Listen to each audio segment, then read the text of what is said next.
introduce the team, and particularly I have to introduce Professor Nyang Nyong, who is led and leading this particular report that he'll be presenting. And I will do so by way of a brief history, very brief history in 3 minutes or to 5 of policy think tanking in Kenya. I met Professor Nyong'o, I think, in 1992. I was a young economist at the World Bank, and he was then part of a group called the Young Turks. But I was much younger than him. I was sought out and introduced to him by a mutual friend. His name is Robert Shaw. He was then Secretary for Policy, Ford.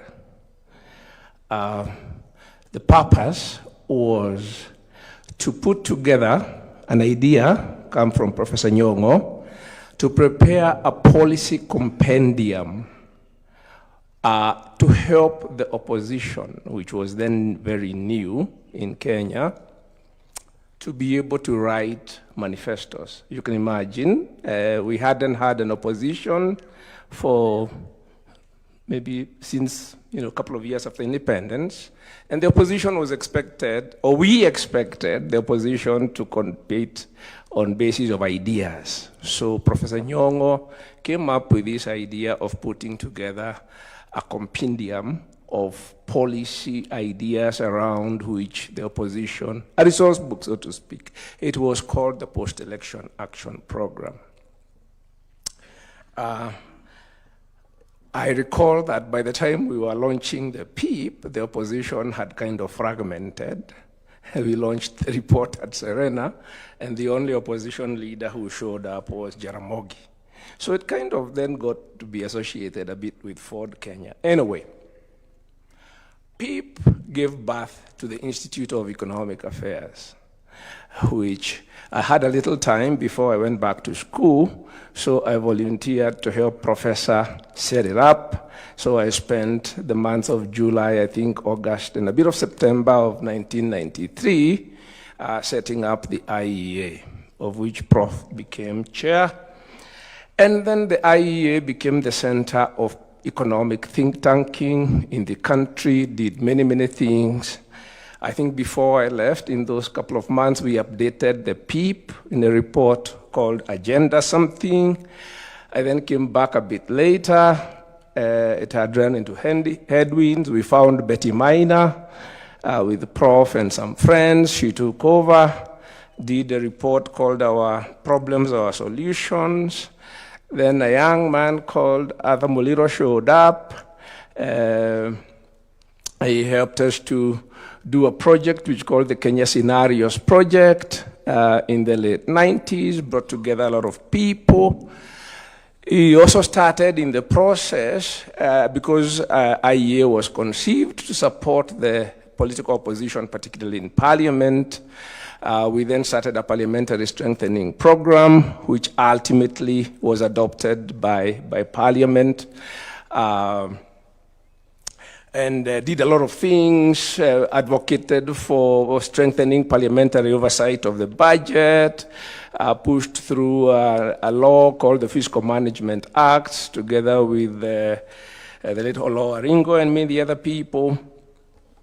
So, and on and on and on.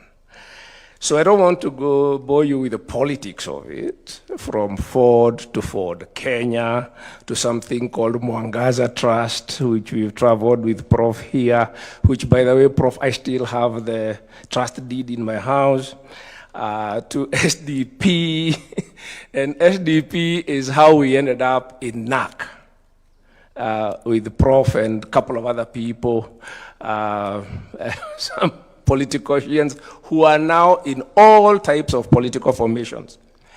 And NAC is how Prof became the Minister for Economic Planning from SDP. Incidentally, the idea of free primary education that was implemented by NAC came from SDP's manifesto. So when NAC came into office, Prof became Minister for ERS, for Planning, and he invited yours truly, together with another gentleman, the late Harry Mule, so is a dear friend of ours, and a young man called Caleb Opon, to do something we call the Economic Recovery Strategy. The idea behind the Economic Recovery Strategy was a turnaround plan for the economy for 3 years. And then that, as we were implementing that, we would then be developing a long-term vision, development vision for Kenya, which we now call Vision 2030. Of course, NAC also ran into headwinds of sorts, and by the time that first term was ending, you had the electoral referendum, and all sorts of other things. I think the rest is fairly recent history. But of course, many of the ideas, if you go into many of the ideas today that are still informing policy, and you do an audit, you will find them in the PIP. You will find them in those reports that we were doing those days. You will, of course, find them in the ERS and the many contributions that went into it. And you will find them, in fact, going way back. Because when you look at those ideas, you will find that they are the same issues that have been too much concentration of economic power and resources in a few hands. You will find that discussion in a report done by the NCCK in 1967 called Who Controls Industry in Kenya. It was banned, but you can still find it. The challenge of employment, equitable growth, poverty, ILO report 1972. The challenge of rapidly growing population and creating jobs. How do you distribute, or how do you allocate capital so that it creates jobs for rapidly growing population? Session of paper number 1 of 1986. And you go in all those ideas, you will find they're there. So why do we have so many ideas discussing the same things, and we will be discussing the same things over the next several months for a new vision? I think the most important lesson I have learned from this business of think tanking is that the most important output of think tanks is not ideas, it is people. People are the most important output. What do I mean by people? I mean the people who take part in these exercises. You might call them vision carriers, who then come from those processes with certain world view about the country. I can see Prof. Smoking there. He was one of the early think tankers in the governance space, with something called Clarion. It used to make a lot of noise on corruption and such things, and you can see where he is. So these people, a critical mass of people who are always seized of the question, how can our country do better? You keep asking yourself, surely, how can our country do better? And the more of those people that you have, the more likely that a country can move towards a consensus on development. So, I am very delighted that Prof has not let go of that.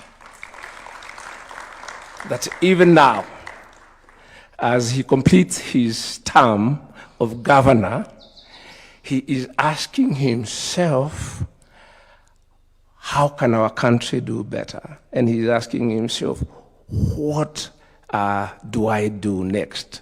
I think he's put together his team. so that we can all ask ourselves, and now in a much more pluralistic sense, when we were doing that, we were very few when we started out. We would probably be in a group of no more than 10, 15 people. But now the whole country appreciates the importance of participating in the process of thinking about how to make our country do better. So, Prof, thank you very much, and your team. I now want to invite you to come and make your remarks, and then I think after that, Prof. Michael Shege will make some remarks also, and then Prof. and Karuti will present highlights of the report. We will have some reactions from representative of Labor. Mr. Atwoli is here in person. Jasbedi will make some comments, reactions on industry. And Betty Minor will make some reactions from the think tank community, the scholars, the professionals, the technocrats that I have mentioned before we invite the team to hand over the report to His Excellency. I submit.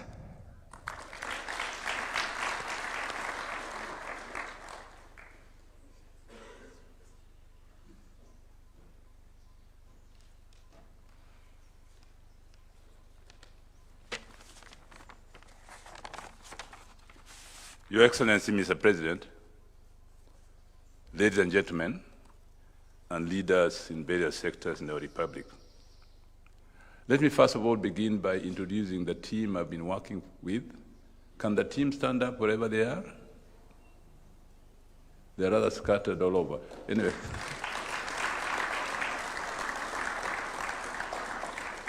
If you could just say your name from right to left, yes.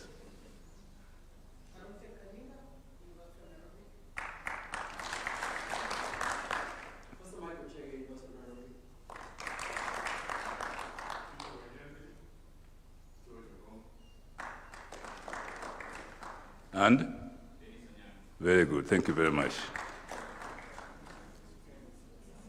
There's another, yes? Eddie Ila, okay. Another one? I think they're finished. Where are the ladies? I knew. I stand guilty as charged.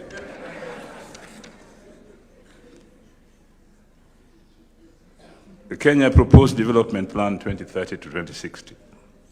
In January 2026, His Excellency the President, William Samoei Ruto, the President of the Republic of Kenya, announced to the nation that he would be requesting me to take leadership in the preparation of a national development strategy whose implementation would result in the transformation of Kenya into a modern democratic state, whose citizens enjoy standards of living comparable to those prevalent in the developed countries. An onerous task. Earlier in November 2025, His Excellency the President had shared with Kenyans that he was grappling with the issue of the future of Kenya. For the next 30 to 50 years, especially with the looming end of the Vision 2030, which was inaugurated in 2008, is set to expire in 2028. On that occasion, the President announced that the start of an elaborated long-term program for investment in infrastructure necessary for the transition of Kenya from its current status as a lower middle-income country to a first-world economy within the next generation. I took the President's request as a privilege to play a role in making our country transition from its current status as a lower middle-income economy to a modern, industrialized, and high-income economy.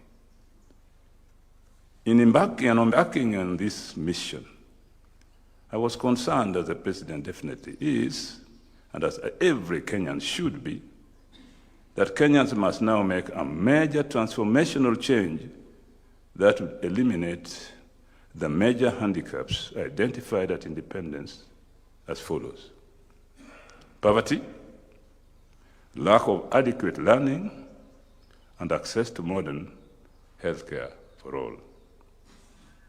We as a country face more competition than before. Nations that were next to us and across the continent are investing in massive infrastructure projects, and programs that should concern us are perhaps leaving us behind. We are losing markets to our competitors in exports and tourism. In any case, merely being dominant in the region is not good enough for Kenya. Kenya's peers like Singapore have overcome the world. They are the ones we should be aiming at catching up with. I agree with His Excellency the President's belief that a developed nation status in 30 to 40 years is achievable by Kenya.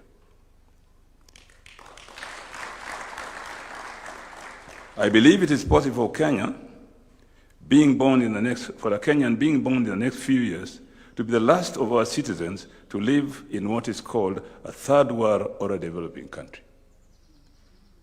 This is an achievable Kenyan aspiration. The document we present to the President today, as you see it on the board there, outlines the first steps towards the preparation of the plan for the transition to the first world. This is definitely not the first time the country is being called upon to embrace a long-term vision for transformation. In the 1980s, the Ministry of National Planning and Regional Development prepared a long-term development program with the support of the government of Canada. The plans failed to take off because of the structural handicaps and decline in living standards that Kenyans experienced in that period. It took the victory of the National Rainbow Coalition, NAC, in the 2002 elections for the country to make a fresh first start. I had the privilege of being the Minister for Planning and National Development in President Mwai Kibaki's government from 2003 to 2005. As Minister, it became clear to me that with the right policies and full political backing, Kenya could make rapid economic recovery. And indeed it did, raising GDP growth from 3% to a record 8% in 2007. This was primarily the result of the implementation of the Kenya Economic Recovery Strategy for Wealth and Employment Creation. That ran between 2002 and 2007. Once recovery was achieved, the ministry, under the guidance of the National Economic and Social Council, NESC, set about preparing a long-term development strategy that would have seen Kenya make the transition to a middle-income, rapidly industrializing nation. And I remember David Lee was very much involved with us in that next initiative from my office. This is what gave birth to the Kenya Vision 2030, which was inaugurated in 2008 and expires within the next few years. Unbelievable how time flies. The conclusion of Vision 2030 presents us with an opportunity to take stock of the hits and misses under this historic plan and to begin to chart a new long-term development pathway. To move forward, it is both necessary and useful to reflect on the experiences that have shaped our development journey over the past decades. A key lesson learned and captured in the plan we present is that nations do not become prosperous by accident. They do so because they learn from their successes and failures, build institutions capable of sustaining progress, and develop a shared national purpose and ideal that survives changes in political leadership. Let me repeat that. A key lesson learned and captured in the plan we present is that nations do not become prosperous by accident. They do so because they learn from their successes and failures, build institutions capable of sustaining progress, and develop a shared national purpose and ideal that survives changes in political leadership. Another lesson captured here is that Kenya cannot and does not need to duplicate or copy and paste development. Let me repeat. Kenya cannot and does not need to duplicate or copy and paste development.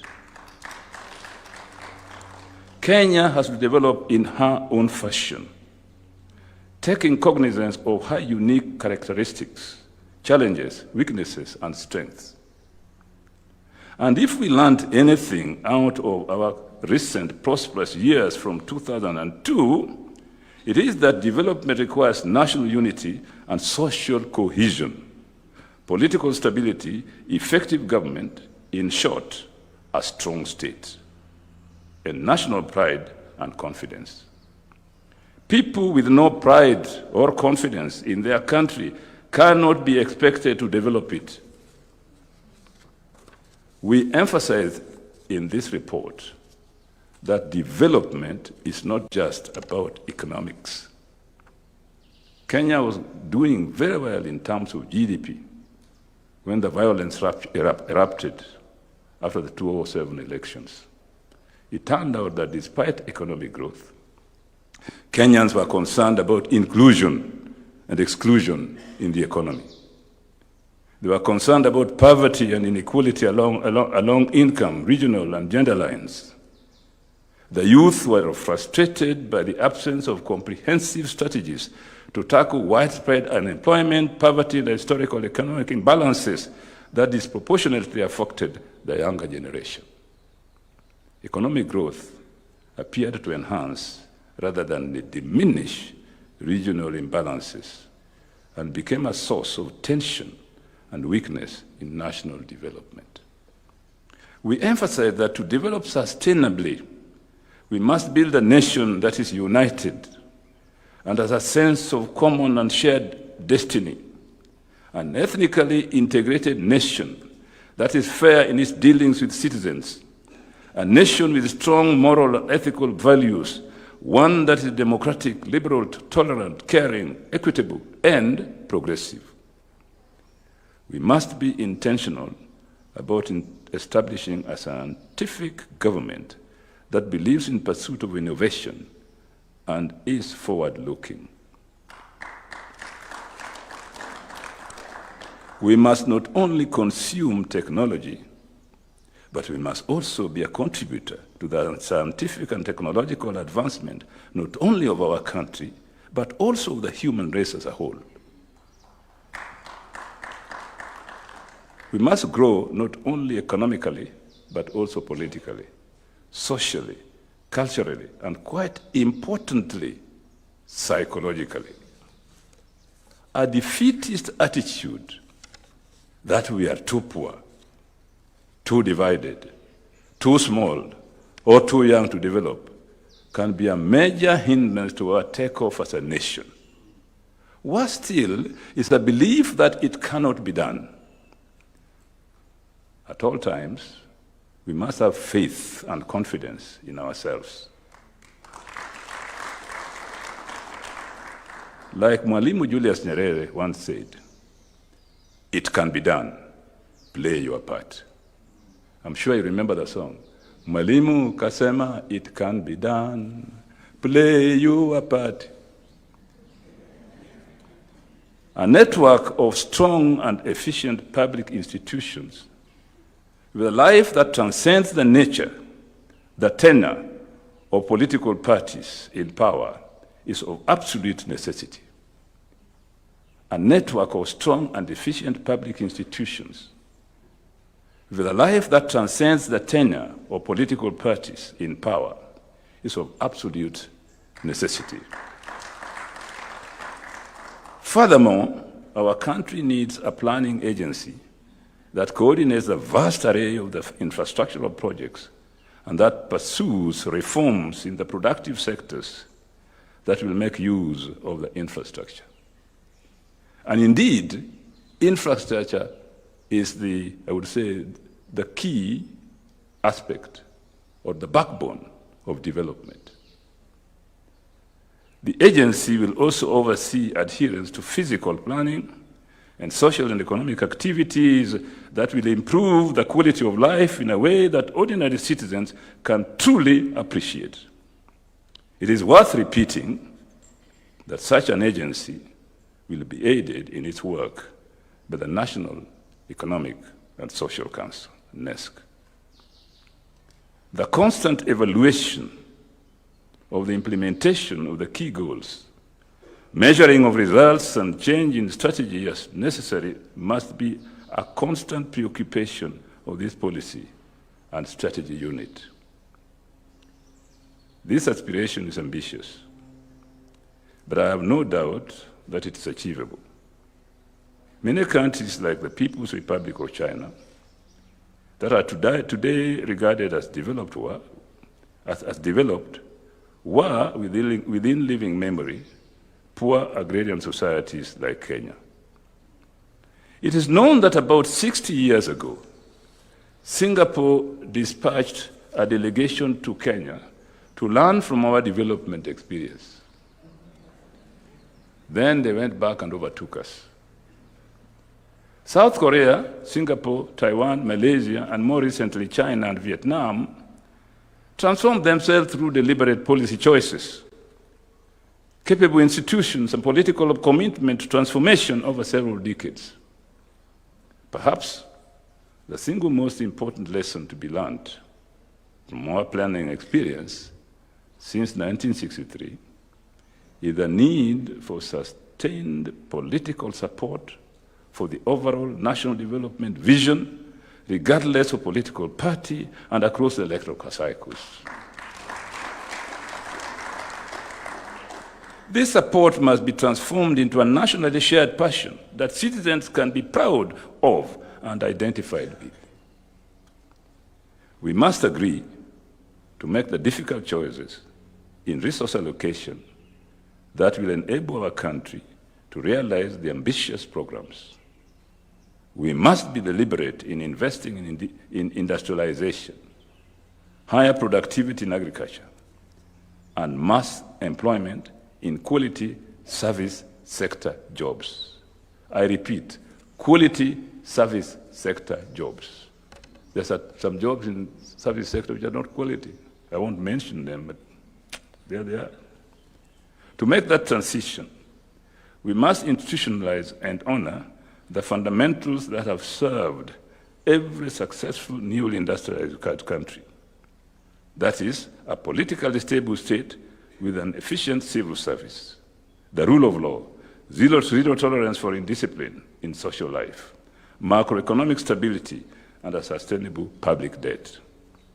We must pursue first world infrastructure, widespread access to education and health services, jobs, and quality housing for all.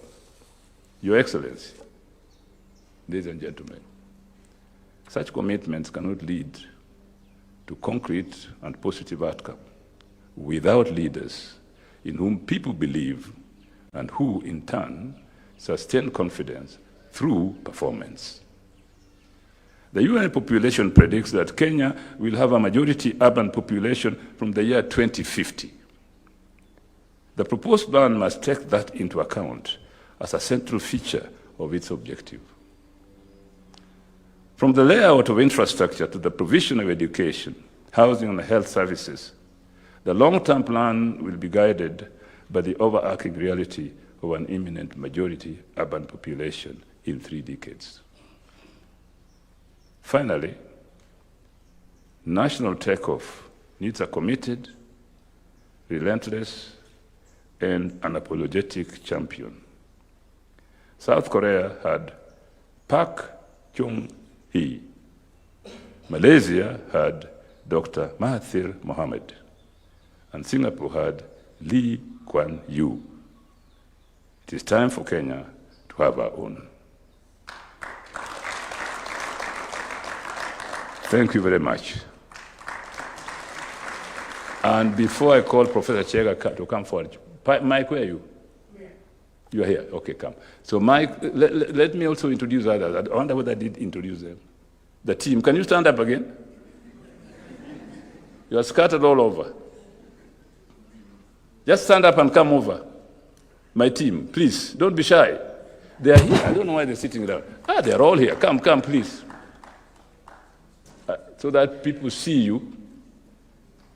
And Mike will speak on behalf of the team. Mike, can you introduce yourself? Yeah, just introduction. Professor Michael Chege, part of this team, currently part-timer, University of Nairobi, where I've taught most of my life. I've taught outside the country. Was an advisor, Treasury, Vision 2030, from 2003 to 2013. And I'm very pleased to be here, Your Excellency, as you know, in this task.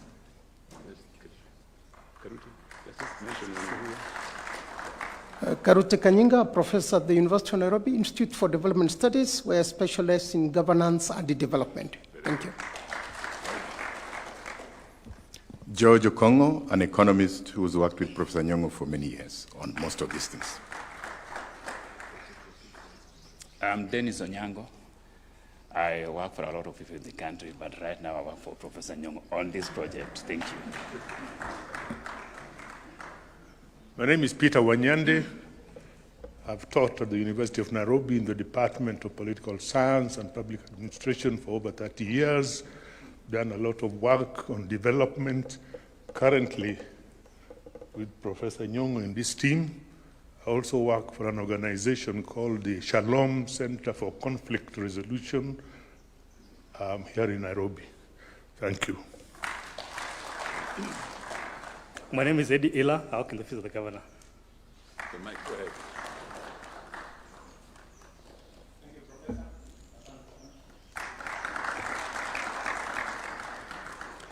Your Excellency, Mr. President, Deputy President, Cabinet, ladies and gentlemen, I don't want to bore you with repeating what's already been said and what you already know, except to say that it's a great honor for me to have been associated with my colleague of many years, Professor Peter Nyong'o, in the preparation of the document which was requested by His Excellency the President to provide us with a roadmap towards developing a development plan on a long-term basis that will guide our country after the expiration of the initiative that we undertook, kind of Kenya Vision 2030. I have been tasked this morning, ladies and gentlemen, Your Excellency, simply to look at the global context that we considered ourselves to be in where we start as we move forward.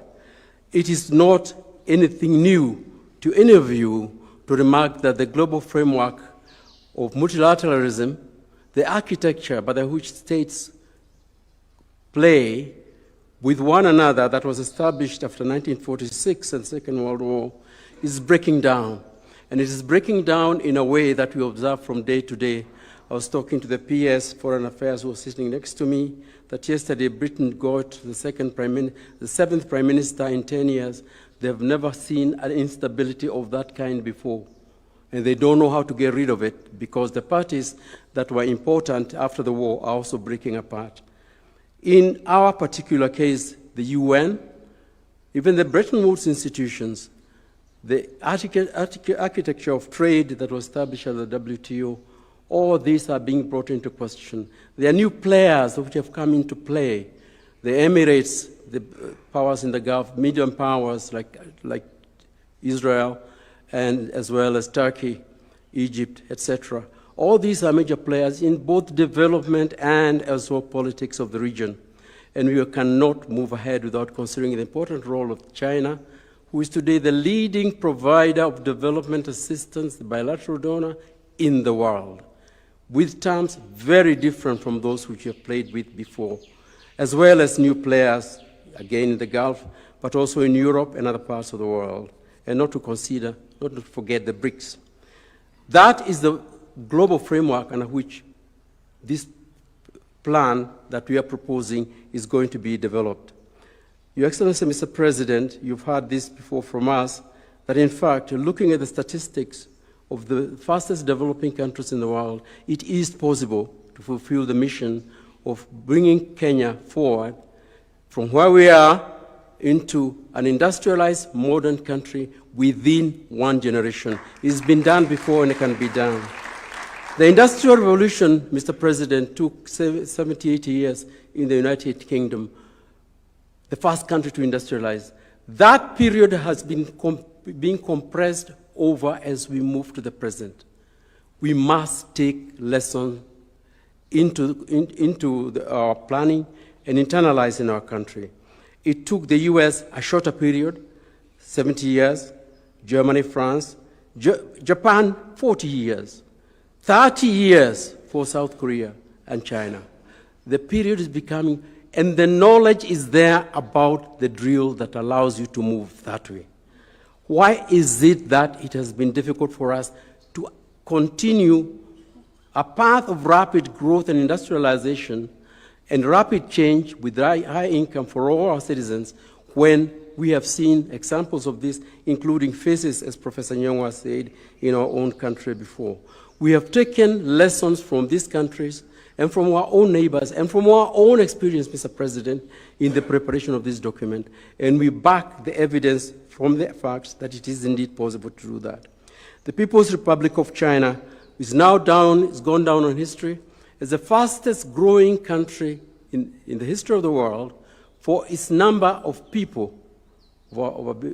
In the period of 82 to 883 to about 5 years ago, making that transition, bringing 700 million people out of poverty into prosperity, transforming its people from being predominantly rural to 60, now 65% urban, with decent livelihoods and homes and livelihoods and jobs to go, as well as health and education.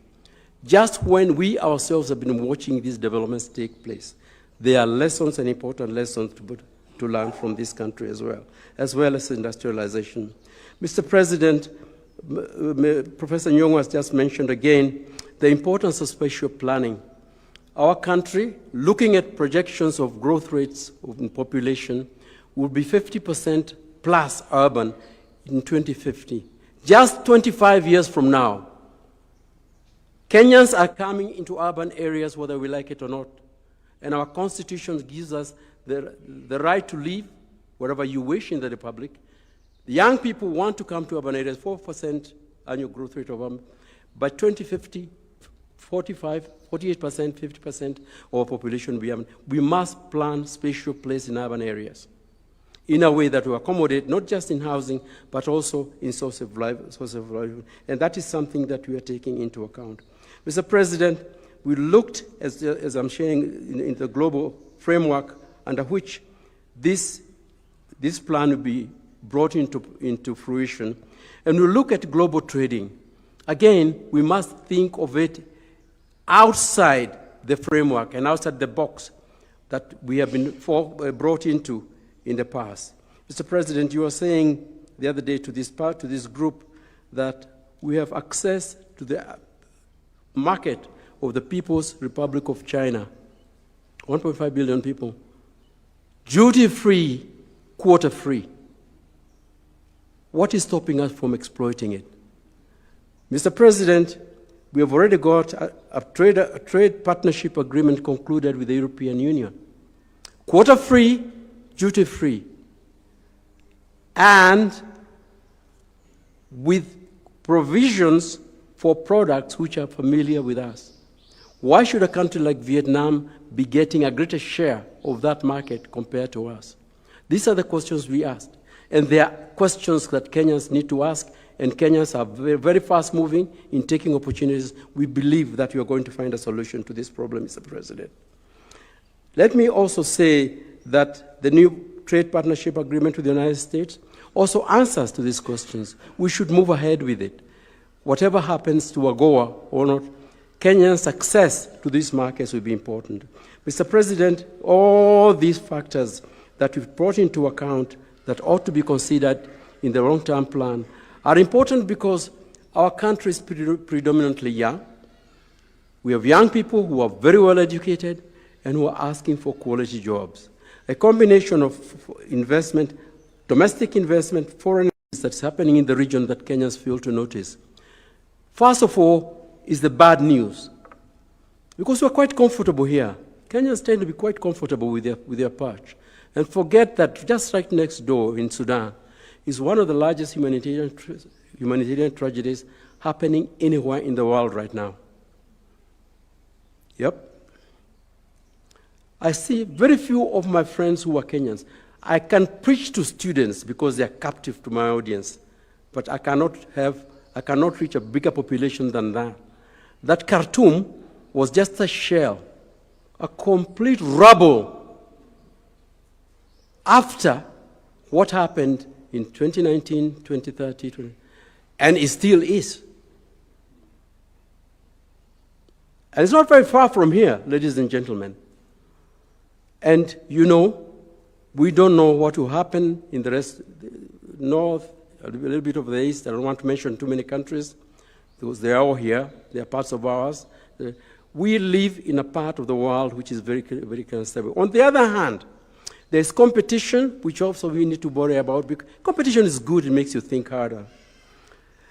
We're talking about, Mr. President, when you're talking about tourism, Bishoftu, in the airport in Ethiopia.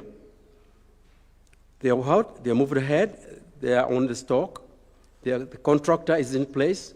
For constructing Bishoftu International Airport, city, accommodation, global hub that will dominate the region for the future, if we're not careful. 15 million tourists per year, Taraput.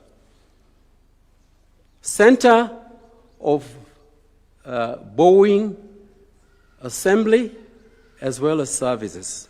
The kind of activities that normally would come to Nairobi. I'm happy, Mr. President, you are aware we are doing something about the airport here, but these are issues that we cannot look up to with equanimity. Bagamoyo, and Tanzania is not hiding this, $12 billion investment, now shopping for a taker between the Gulf, even Russia, China maybe, who knows what combination, that will bring Bagamoyo into one of the largest seaports doing business on the eastern seaboard of Africa. With the train electric connection that will go to the Tazara and link it to the corridor, Benguela corridor, right through to the Atlantic coast, which the Americans are part of, and the Europeans and so on. Ask ourselves where this leaves us as we look into the future. Mr. President, we looked at many instances like this in which competitiveness in the region could affect us adversely unless we act and act quickly. I just want to say, Mr. President, as I conclude here, and this is a global overview of the situation, that Kenyans are not quitters. We have been for a long time been seen as the lodestar of development in the region. We earned that reputation by hard work, by looking ahead, by determination, by grit, by doing the right thing at the right time. We can still do it. As Professor Nyong'o said, play your part, it can be done.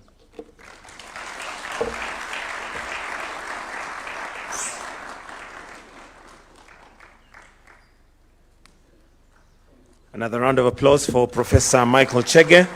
Your Excellency, with your permission, allow me now to invite Professor Karuti Kanyagia, who will give us key highlights of Kanyagia, I was just checking if you're awake. Also to recognize the presence of the judiciary. We do have the judiciary led by Justice Moking Wanjala, who is a judge of the Supreme Court. We also have the Interfaith Council and the clergy represented. Welcome, sir. Welcome. Your Excellency, Mr. President, sir. Your Excellency, Deputy President. Your Excellency, Prime Cabinet Secretary. End of public service, cabinet secretaries present, and governors present. Good morning to everyone. I know friends have been making a joke that Karoti is going to take us to Singapore. And indeed, that's what we want to discuss here. Professor Anyang' Nyong'o and Michael Chege have already pointed out that this is possible. Your Excellency, Mr. President, sir, when we began this job with Professor Anyang' Nyong'o, we all did recognize that this is about Kenya. It has nothing to do with us as individual independent experts, independent researchers.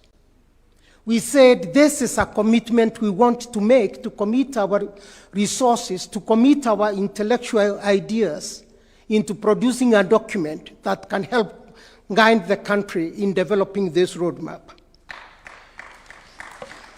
And in doing so, of course, we had consultations with the State Department of Planning and of Public Service, Prime Cabinet Minister Office and his team. We had consultations, and we have reviewed massive reports, global reports, Government of Kenya reports, reports by different other departments.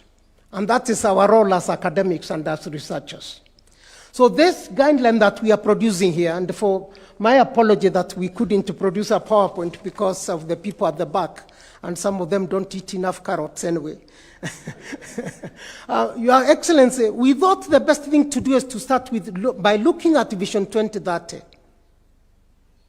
What have we achieved? What are the gaps?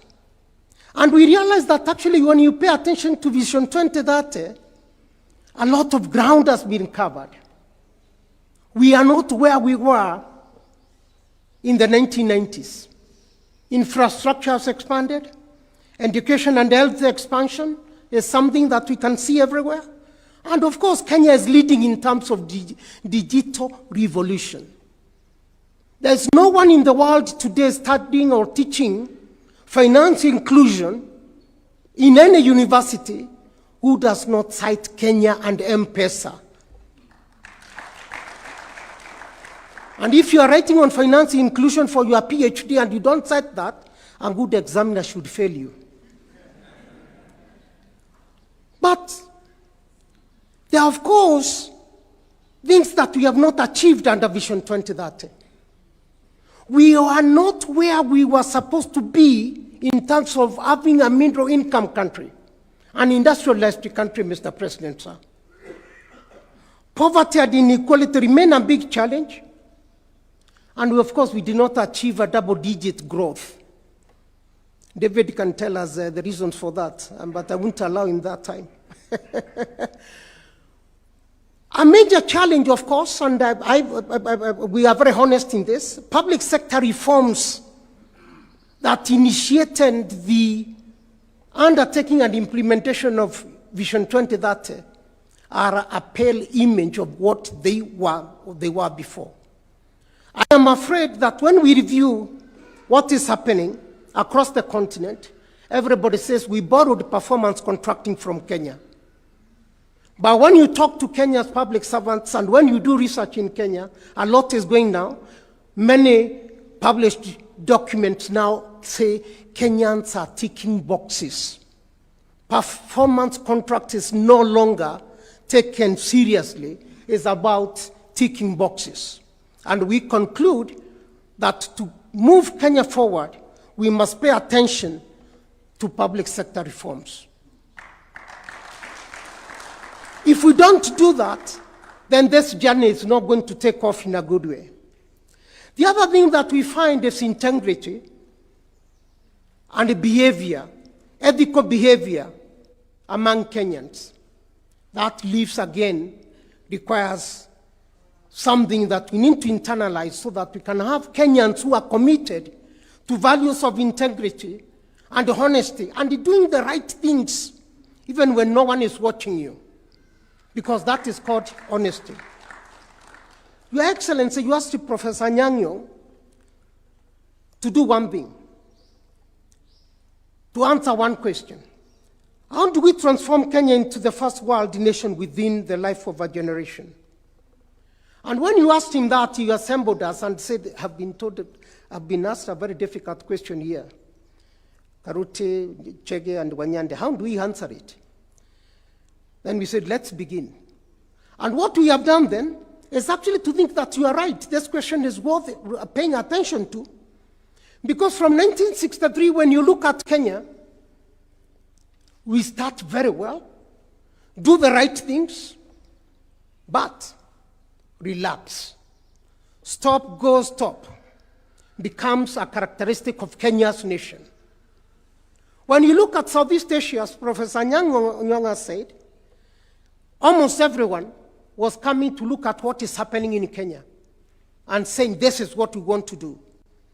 They took off and they left us behind. And this is what we call Kenya's paradox of doing exceptionally very well at times and not proceeding with continuity. Policy discontinuity becomes a key feature of our country. A key feature of our country. Now, the problem is, in the West, there's no social scientist in any university who does not know what is called the Kenyan debate. And if you are a serious scholar, you should know what Kenyan debate is. This is a debate of the 1970s and the early 80s that everyone in the world studying development was asking one simple question. How did a country like Kenya manage to transform so well and leave everyone else in Africa behind? The example cited was Kenya and Ivory Coast. And this is something cited everywhere. Kenya was doing right, and that's why everyone was coming to study from us. At the same time, if you look at the development literature again, we were ahead of China. We outperformed China for many years until 1991 in terms of per capita income. Each of you here would have hired 2 Chinese and put change in the pocket. Up to 1991. That's true. Indonesia, the same. Actually, we were ahead of China up to 1992, David. 1992, in terms of everything. So the point is, we can make it because we have made it before.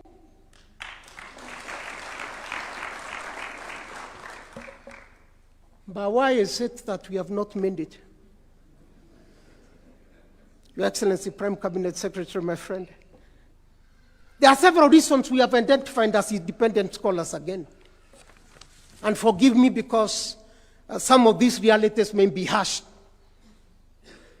One, everybody in the world, those who study development studies, acknowledge that Kenya's civil service was the best in the continent. And today, look at World Bank statistics. They say that Kenya's human capital is the best, and in fact, we outcompete everyone. That's why there is business or processing offices being set up on the continent. Language alone. And by the way, my students also write now PhDs for others for a fee. Right? Acknowledged widely. It's covered everywhere that Kenyan students write for those in Europe, America, Australia, for their PhDs, recognizing that we have got a very good human capital index here. But our civil service, again, as I said, when you look at studies that are coming out, there is the scaling that seems not to be at par with what we had in civil service many years back. We need to start reflecting on that. When did we go wrong and what did we need to re-engineer our civil service and our bureaucracy?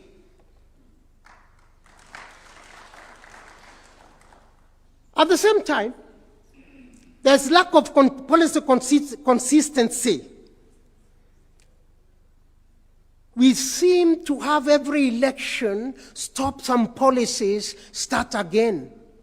Some governors, Your Excellency, even abandon projects by other governors in order to start their own. This becomes common everywhere in the country. And it's public resources that are being used for the same purpose. This is being done even when there is counter-integrated development plans, CIDPs, and 10-year annual plans. Kenya is a country of paradox. And we say in our report that we are a country of false starts, many false starts. From independence, we've been doing well, we stop. Then we start again doing exceptionally very well, we stop. And everybody comes to copy Kenya. Every time, copying Kenya, and they leave us. Rwanda has copied everything, including our transport, Mr. President, sir. Including how we started organizing borders. But they take and engineer it and move forward. That's the problem we have. So we need to see how best also to improve coordination across government departments. In our reading for this report, in our research for this report, our team has looked at different government agencies. And Your Excellency, Mr. President, sir, let me say with a lot of honesty, there is silos mentality, competition, silos approach. People compete every day, but they don't compete for impact. All of you here, you compete every day, but not for impact or for service delivery. That's what our report is showing. Everybody has a turf. I'm protecting my turf. And we are being very candid as well, we are independent researchers. Well, what do we do? But we have got a lot of work to do. And I think we can because we've done it before. And we have realized actually some countries now in South America, Peru and Chile, have actually done it in about 25 years or less. Not 30 years that we are talking about. We did all this before we finished our report, but when we continued with research, we realized Latin American countries, some of them have done it in 25 years. So it can be done, especially by Kenya, that has been copied by everybody else. Now, let Karoti Kanyinga now take you to the first world, Mr. President, sir. Let me take you to Singapore now. When Mr. President, you said, let's go to Singapore, everybody has been talking about Singapore as if it's the real country we are talking about. I think what we have realized is that Singapore is actually a metaphor or a shorthand for high-income industrialized countries. And we have realized that actually those countries have a number of factors that are very common among them, and this is what we should aim for. One is world-class education, skills, and innovation. And Kenya was there. That's why everybody looks at our human capital index and says, I would like to hire Kenyans. By the way, even xenophobia in South Africa is not touching Kenyan professionals. You touch them, some industries in South Africa will collapse. You touch some business sector in East Africa, some countries which I'll not name in East Africa will not move because Kenyan professionals are managing them. The second thing is high incomes, human capital index, and high quality of life. Life expectancy in these countries is very high. It's over 70 in Southeast Asia, 84 in Singapore, 84 in Europe and several other countries. But in Kenya, here is 64. I can see some friends who are above 64, so you are lucky. Right? They are also characterized by functional service delivery. Services are provided in a very functional manner. You cannot complain about services because the public servants serve the public. They don't compete. They compete actually to serve. And integrity is a common feature. Professionalism is very high. Rule of law. Countries governed by law, where you know very well that this is predictable if I do a mistake. And by the way, we were there in the 70s. Those who came to Nairobi in the 70s, remember that very period. A clean country, a country being one of the best in the region. And the poverty, of course, is eradicated. But most important, revenue is generated. in a very transparent manner, and the citizens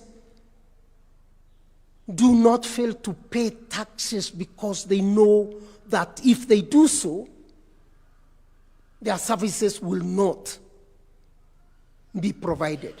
When I was studying for my PhD in Denmark, there's an old lady who took the local municipality to court for not collecting tax from her. Because she said the pothole she's found on the road was the result of these people who have not collected my tax for 2 months. I don't know how the case went because it was in Danish language. So what did these countries do to have all these features? Mr. President, let me just identify a few things, very few things. One, they began by emphasizing integrity in the society. Honesty is embedded and institutionalized at any level. People do the right things even when no one is watching you. That becomes a common practice, whether in darkness or in open daylight. We all know the story of the wallet and the money inside, where it was put in different countries, and including Mombasa, with the names of people, money, and the rest. It was testing integrity. Guess which countries money got lost, and of course you got the wallet, right? Not us, of course. In Kenya, I think the wallet was taken back, but with the names of the people. But that was testing integrity. But the countries in Scandinavia, all of them returned everything. Money, business cards, and everything. In America, it did not happen that way, sorry. So integrity becomes a very common feature. But they also started on very good policies, and I would like to wind up very quickly and go back to what we need to do. They committed to long-term policies and vision. And every vision they had transcended governments. Government would come and meet the same plan. Political parties would compete on how do we, and their manifestos, this is what citizens have accepted as a development plan. We are competing now on how to reach that vision as parties. Government would change, but the direction and the vision would remain the same every time. Governments were also very central. It is governments that were guiding the private sector by giving corrective policies and financing private sector. And even when financing private sector for exports, private sector was disciplined. You are told we are giving you money for exports, but in a disciplined manner, you must produce ABCD. And they started with agriculture, moved it to industries, and then moved it to technology. And then, of course, human capital development. Mr. President, Kenya can get there by paying attention to 3 things as 3 pillars. Our report identifies 3 key pillars that are very critical. We begin with agriculture, but improve on agro-processing, touch on irrigation, and food security. So that once people are food secure, then they get concerned about savings and other things. We must think about industrialization, as Professor Anyang' Nyong'o said, but industrialization for exports. The region is becoming bigger, but we are the only country that is equipped with the responsibility, that is properly equipped to compete in this region. But what are we doing? Manufacturing is shrinking. We are getting competition from different places. Technology and innovation is the other pillar we are talking about. But if we want to succeed, integrity, state effectiveness, and ethical behavior must be the key things to govern our society. We cannot talk about world-class education without talking about ethical behavior. Every day, everywhere. Mr. President, these are the pillars that we are proposing here. We are going forward here and recommending that moving forward, Mr. President, let's begin with national consultations and consensus building on this vision. We should have a vision that outlives electoral cycles. But in order to secure this vision permanently, it is important we think about having a national development law that secures the vision every time so that it is not disrupted by anyone at any particular time. This long-term vision will always be our destination, and then whatever we do in between will be focusing on that destination. Mr. President, there is need to think about establishing the National Economic, Social and Social Council as the apex institution with an appointed person, appointed by His Excellency the President, to be advising and guiding on how to achieve this destination on a regular basis. But we must strengthen coordination, and the silos mentality should come to an end. And after doing that, Your Excellency, then State Department of Planning and other agencies can start preparing sectoral transformation strategies. But we begin with national ownership, participation, and consultations across the country and with different sectors so that we carry the country as one. Thank you very much, Your Excellency. Thank you very much, everyone. Thank you very much, Professor Kanyinga, for that wonderful presentation. Your Excellency, we'll now hear reflections from different areas, starting with Francis Atwoli, who will represent Labour, followed by Jeswinda Jasbedi, who will represent Industry, and Betty Maina for Professional Bodies. A clap for Francis Atwoli. Karibu. Thank you very much, Your Excellency. You have been listening to teachers. And teachers, that is how they teach, and that is how they put up their cases for the purposes also of getting some exams out of what they have said. Indeed, it is true, I listened to Professor Chege very carefully. I think amongst Kenyan workers, I happen to have been to every city in the world. Some have seen them developing. Indeed, it is true that we were ahead of China. The first Chinese to see a lift, that was in 1963 when the ambassador was presenting his papers in the old Jogo House to our founding father, President Mzee Jomo Kenyatta. So when the Chinese saw the lift here in Kenya, Nairobi. It's historical. And where sometimes I disagree with the professors is that when you want to develop, you must have wide consensus, consult. If you do that here, you will be bogged down. Today, Your Excellency, see the game changer in affordable housing. When you are flying to Kisumu, you will see this is not the Kisumu we used to know. And I want to thank Professor Anyang' Nyong'o.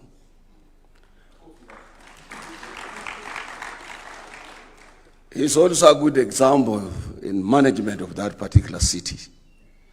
That is the only city with clean pavement, very clean city, small city, side of Western Kenya. And I think Anyang' Nyong'o is a very good example on our governance. Governor Paranya did it in Kakamega, where he made sure that every home, there is a tarmac leading those homes in Kakamega, Mumias, and everywhere. And I think we can do it. It's a question of making a conscious decision that we want to develop. I happen to have an office in Accra, Ghana. I have an office. I used to have an office in Sudan, Khartoum, but we moved it to Cairo because of the problems in Sudan. I have an office in Brussels, Belgium, because I'm the Vice President of the International Trade Union Confederation. I'm number 2 in the world.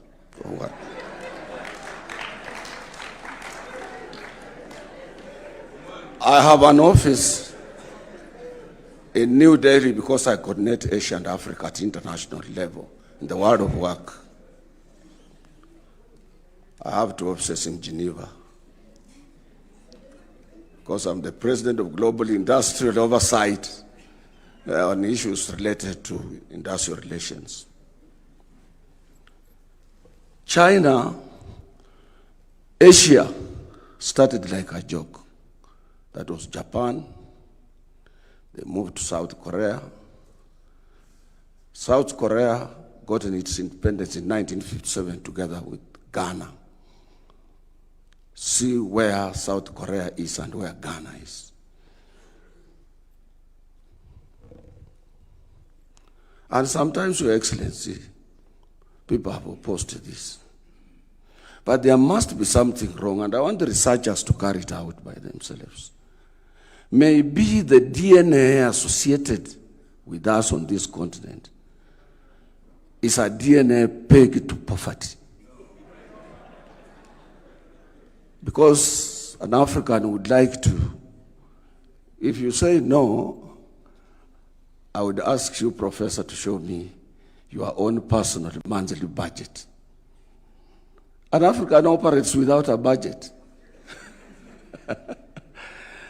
or any plan at all. I'm saying so because if you are serious,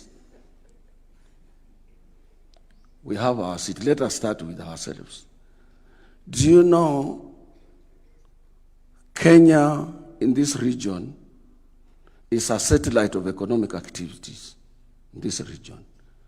You know, Kenya has able manpower in both in terms of any area of management, be it hospitality, name it, manufacturing, engineering, and so on. But do you know our city has no organized public transport? What's the problem? Our city has no properly organized transport. And I can tell you here, we can mend billions in this country. See what the Egyptians did. They removed stones from the River Nile, from Aswan to Luxor, took away the crocodiles to Aswan Dam, organized that Nile, which comes from Lake Victoria, to become a big source of tourism, put their cruise ships. They attract 2 million tourists a month when we are struggling to have 1 million tourists in this country in a year. We have no cruise ship from Lamu to Kilifi to Watamu, Kilifi, Mtwapa towards to Diani South Coast, even one. You people, do you know in this country we have no 5-star hotel? A hotel stretching a kilometer. Do you know in the whole of entire Lake Victoria we have no any boat that can attract tourists? Do you know our airports are not opened up for the international airlines? People who want to go and live in Kisumu, Pasa from Eastern Europe and so on. How do we attract tourists when we don't have a 5-star hotel? Those symbols, let's start with those simple things. Do you know the thing, we have the Dubai. Do you know if you go to Tana River, the whole of Tana county, the county of Tana River, we can have a modern Dubai in that particular place. Go to Wajir, Bute, you can put there another Dubai. And then issue of insecurity will not be there, and so on. I don't want to take a lot of time, but I think we need to check as per how do we attract both direct and indirect investments in this country. We have facilities. Professor, if you have a cruise ship cruising, 2 of them on Lake Victoria, and a 5-star cruise ship, and you can have an agreement between your government or this government with Swedish government. They are very good in providing those cruise ships. You will be banking $500 million daily in Kisumu. Along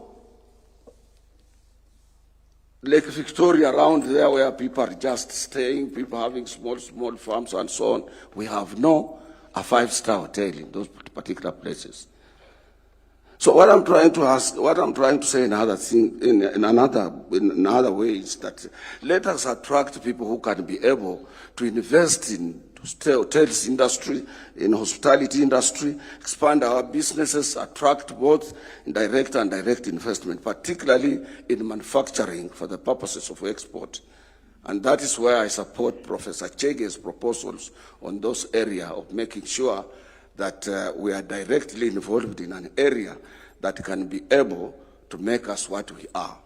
This country is a good country, and our president is committed, and we need to support him, because it is not, it's most of the presidents we have had are people who want to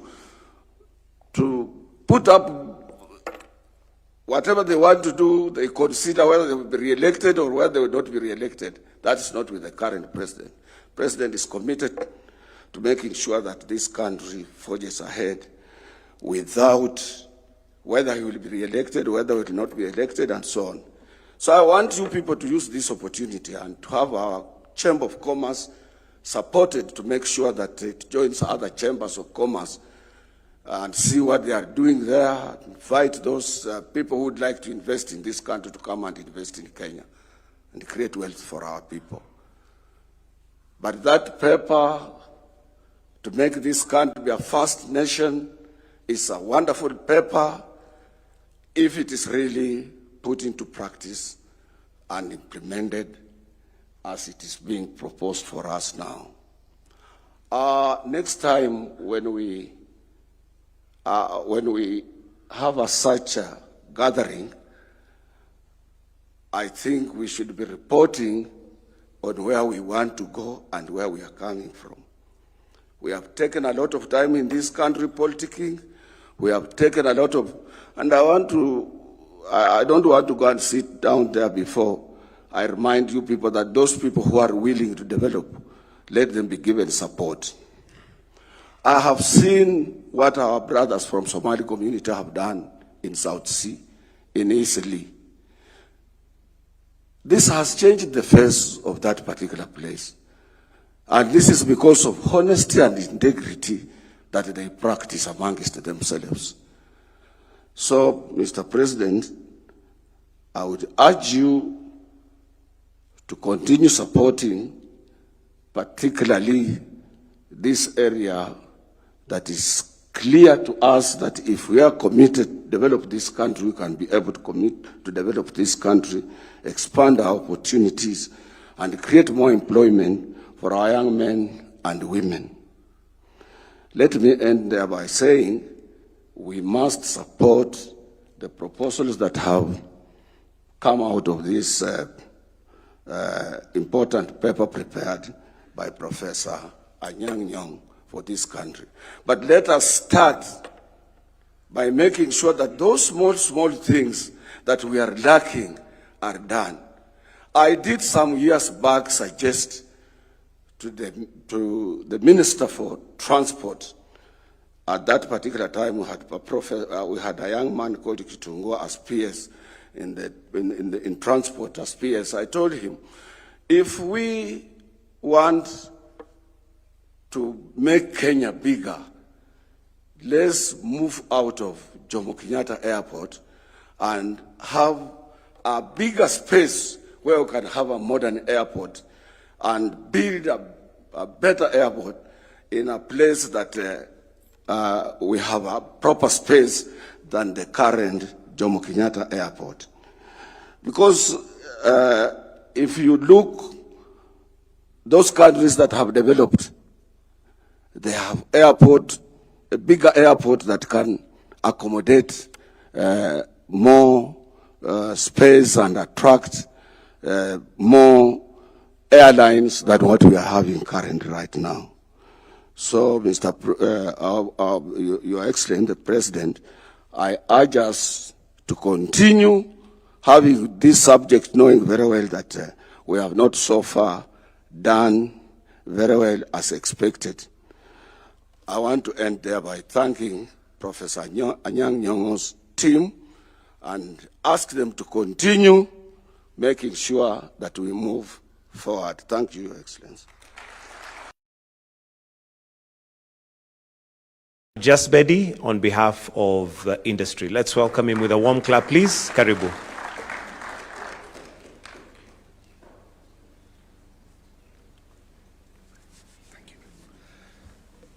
Your Excellency, sir, all protocols observed. I'm actually very excited to be here this morning, and the reason is simple. In the next 41 months, we are going to be coming to 1st January 2030. Our current vision expires, and we are 63 years old today as a country. In the next 37 years, we will be 100 years old.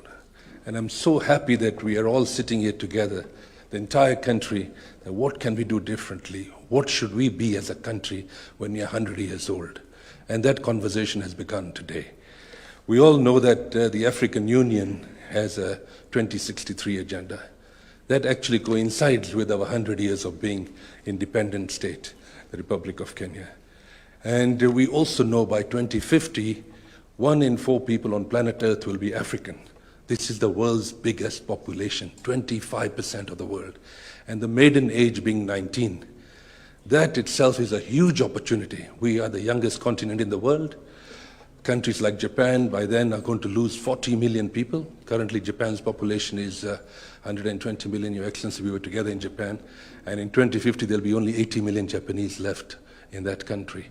And then if you look at the rest of the world, aging population in China, in Europe, in the US. India has a young population, but Africa has the youngest population. So the opportunities lie here on the continent. And what are we going to do differently so that we can look after our youth? We have a huge opportunity, and it all depends what we do with this youth. They'll either become the world's biggest productive society, and I think that's the discussion we're having today. And if we do nothing, all of us, and all of us will be blamed one day that we will have created the world's biggest destructive society. Because what do idle people do? So it's our duty as industry, it's our duty as a society, it's our duty as Kenya to show leadership. We have a huge opportunity at our doorsteps with the Continental Free Trade Area, 3.5 billion people, 3.5 trillion economy, 1.5 billion people, which will be very soon going up to 2.5 billion people. So that opportunity in front of us, the world's biggest economic trading bloc, where do we want to take this country? So the conversation has become, thank you very much. I know I'm here for a brief moment. I was told to keep it sweet and short, but we are so excited that you have initiated this program. Asanteni sana, Mungu ambariki. Let's now welcome Betty Maina on behalf of the professionals and professional bodies represented. Welcome.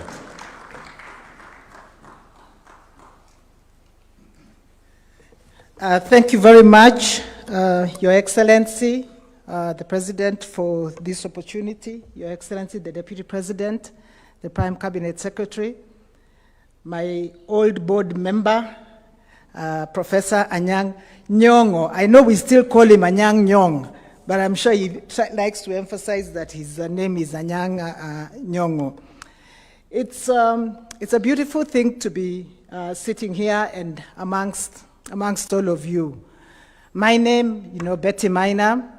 I currently work with an organization called Genesis Analytics. We are an interdisciplinary consulting firm, the largest that has been founded in Africa.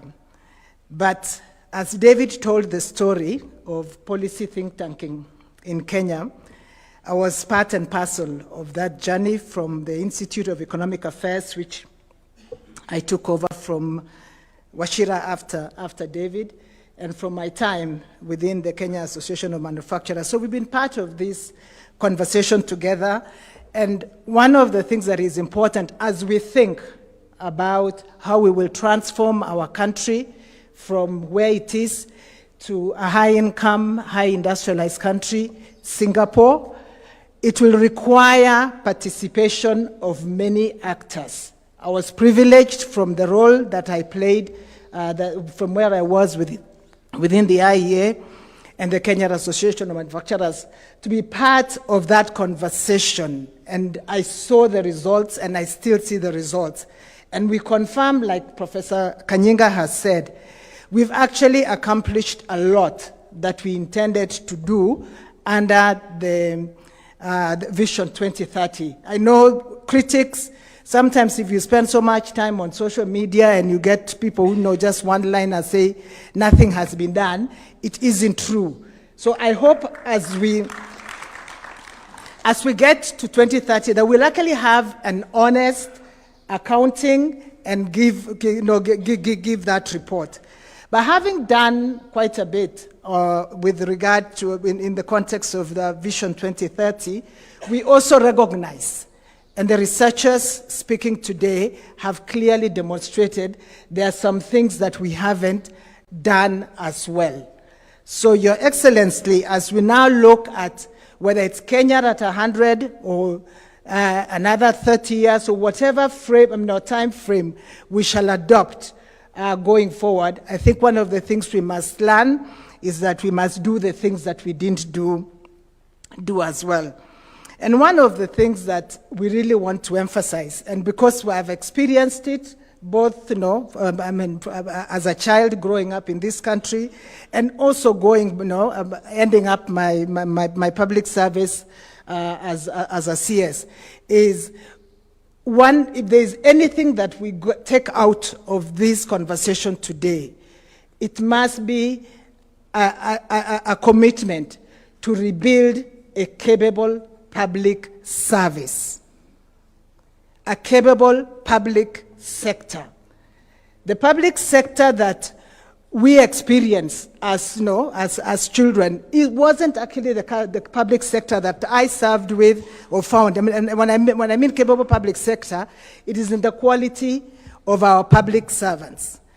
It is important to rebuild and to strengthen and to build a dignified public service that people can recognize that they are capable of delivering.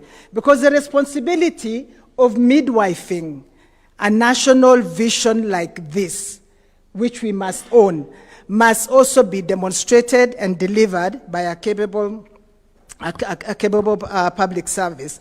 I have seen, I'm aware of some of the reforms that are being undertaken, but that freeze, I don't know whether you have opened it up, but I remember as CS, one of the challenges we faced was just being told there is a freeze on employment. And there was always a freeze. Is this still a freeze on employment, CS? Now, the people that I worked with as CS, when I called them back, they all told me we have retired. So when the competent, experienced public servants retire, who replaces them?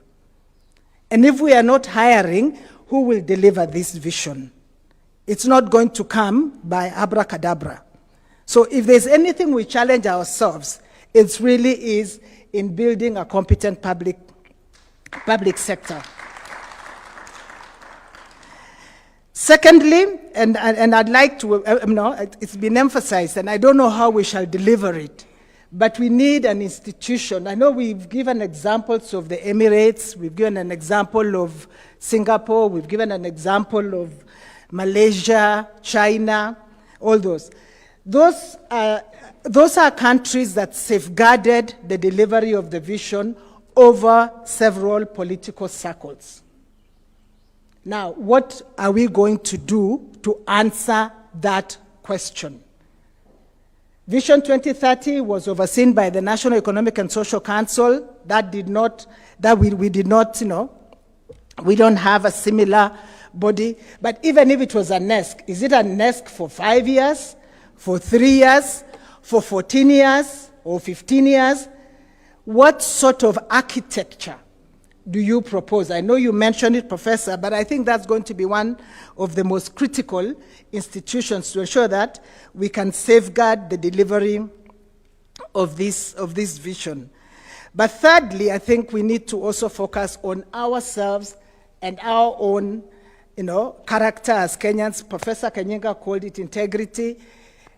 Maybe a simple way to call it is just a people committed to order. A people committed to order. You're driving and everybody starts, you think that, it's moving slowly. So what do? You overlap. And what happens? You all stop moving. And many man-hours are lost. People who will obey traffic lights, even at night, those are not Kenyans now. But those are the people that we need to become. People who will do the right thing, because in disorder, you lose so much. And you encourage people to take, quick, shortcuts. And before long, we have just fractured into a lot of disorder. So I think it's really important to build a culture of integrity and a culture of order.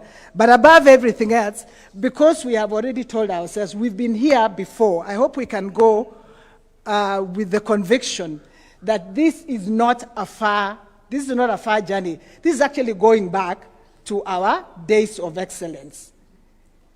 Because if people came to learn from us, that means we were excellent people. So your vision, Mr. President, of building a Singapore should actually be telling people, let me take you back to a high-performing Kenya. Because that's what it is. I wish you well, I wish us well, and let us continue walking this journey together. It is possible.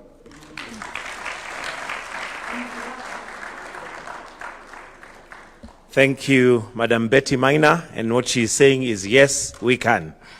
Your Excellency, at this point, allow me to invite Professor Anyang' Nyong'o and his team to present the report to His Excellency the President. If the team can kindly come and make the presentation to His Excellency of the report.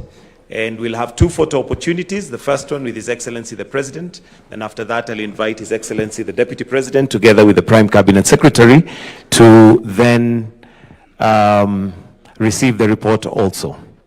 Hello, Professor, how are you? Here you go. So you present it to His Excellency. You can stand. Hello, how are you?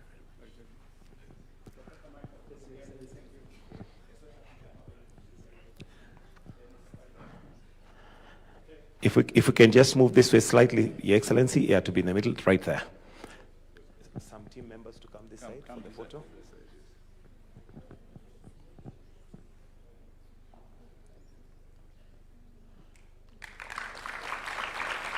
If I can request, we just have a straight line. It's bent. If we can just have a straight line, that's it. That's it. Then may I invite His Excellency the Deputy President and the Prime Cabinet Secretary also to receive.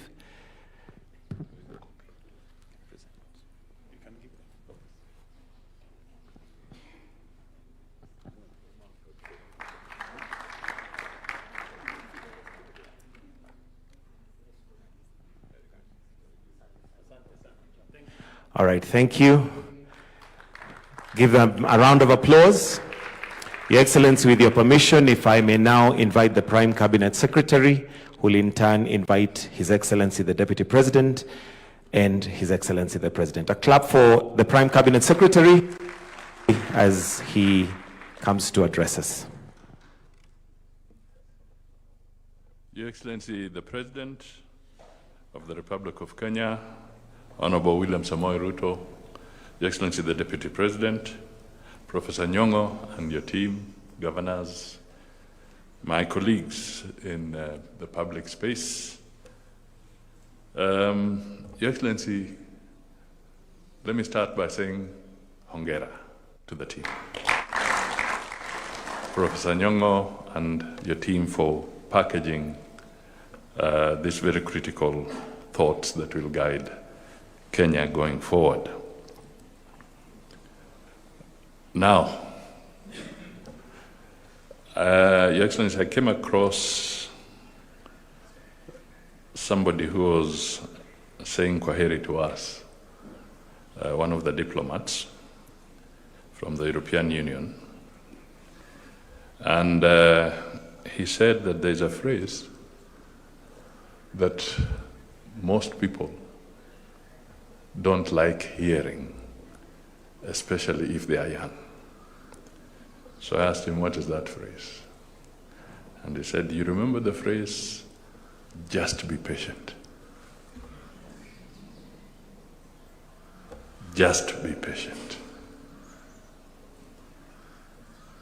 That phrase is not popular if you stop at the bus stop at Kikomba. That phrase is not popular if you stop at Kondele.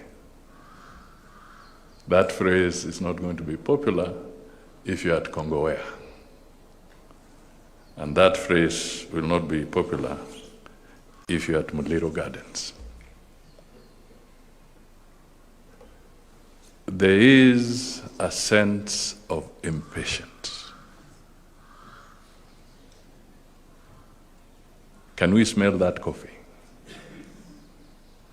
There is a sense of impatience because our demographics have changed dramatically.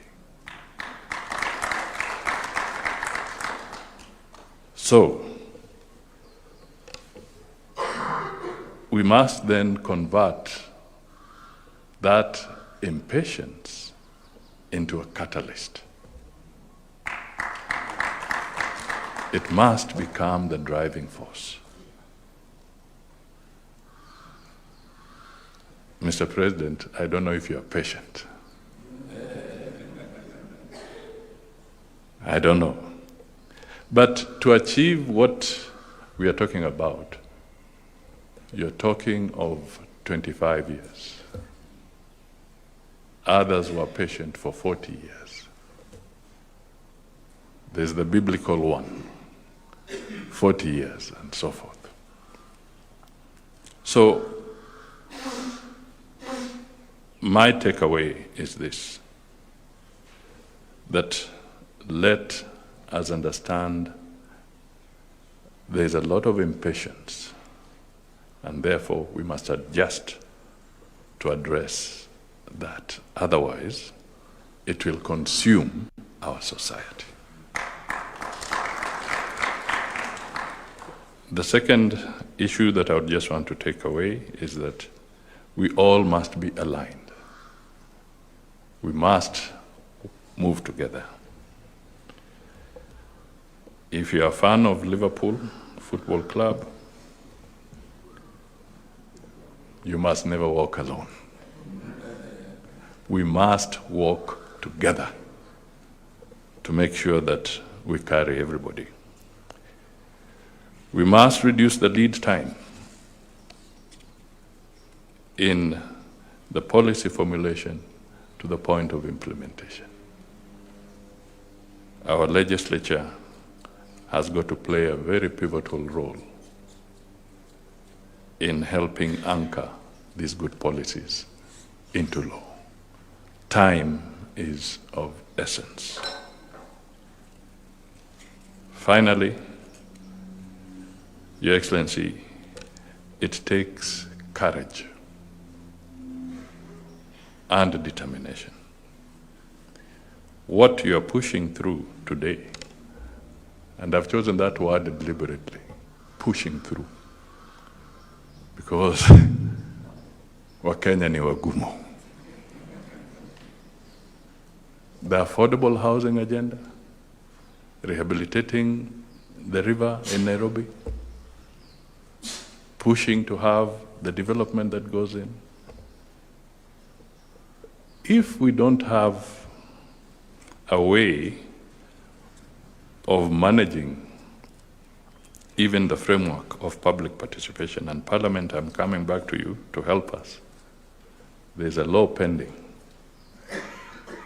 Please help us reduce this extremely elongated process of public participation. I'm not saying dispense of it, but surely we cannot be going through public participation on a policy for 3 to 4 years and expect to get to Singapore.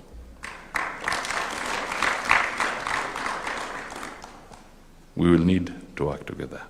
So, since I started with the word patient and impatient, I know you are getting impatient because you want to hear the president and not Musalia Mudavadi.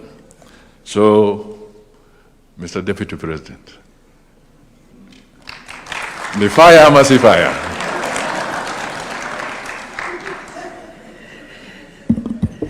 Thank you, my brother Musalia, our Prime Cabinet Secretary. Your Excellency, sir, I have listened carefully to what we have heard this morning from the team led by Professor Nyang'nyongo.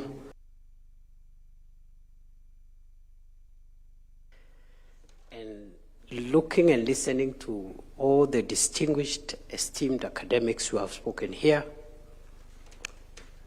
also having listened to Mzee Atwoli, our dad there, very, very experienced trade unionists, having listened to Betty there from industry and Betty, we are in good space. And I'm very blessed to be a son of Kenya because this is a great country, Your Excellency, that you're leading. I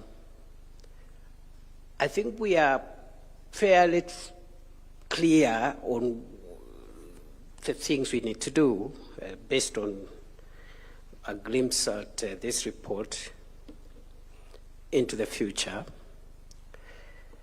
What we need to do about the primary sector, which is our land that God gave us, with its potential for agriculture and the mineral wealth, which is the primary sector. And no country is very difficult. This is something that perhaps when we do the public participation that we have said we will do, be shorter, take a shorter time.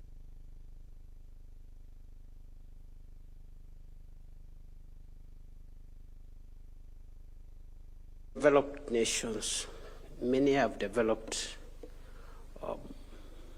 differently, but I insist that the primary sector is the most durable way of underwriting long-term, sustainable, and permanent movement into the first world.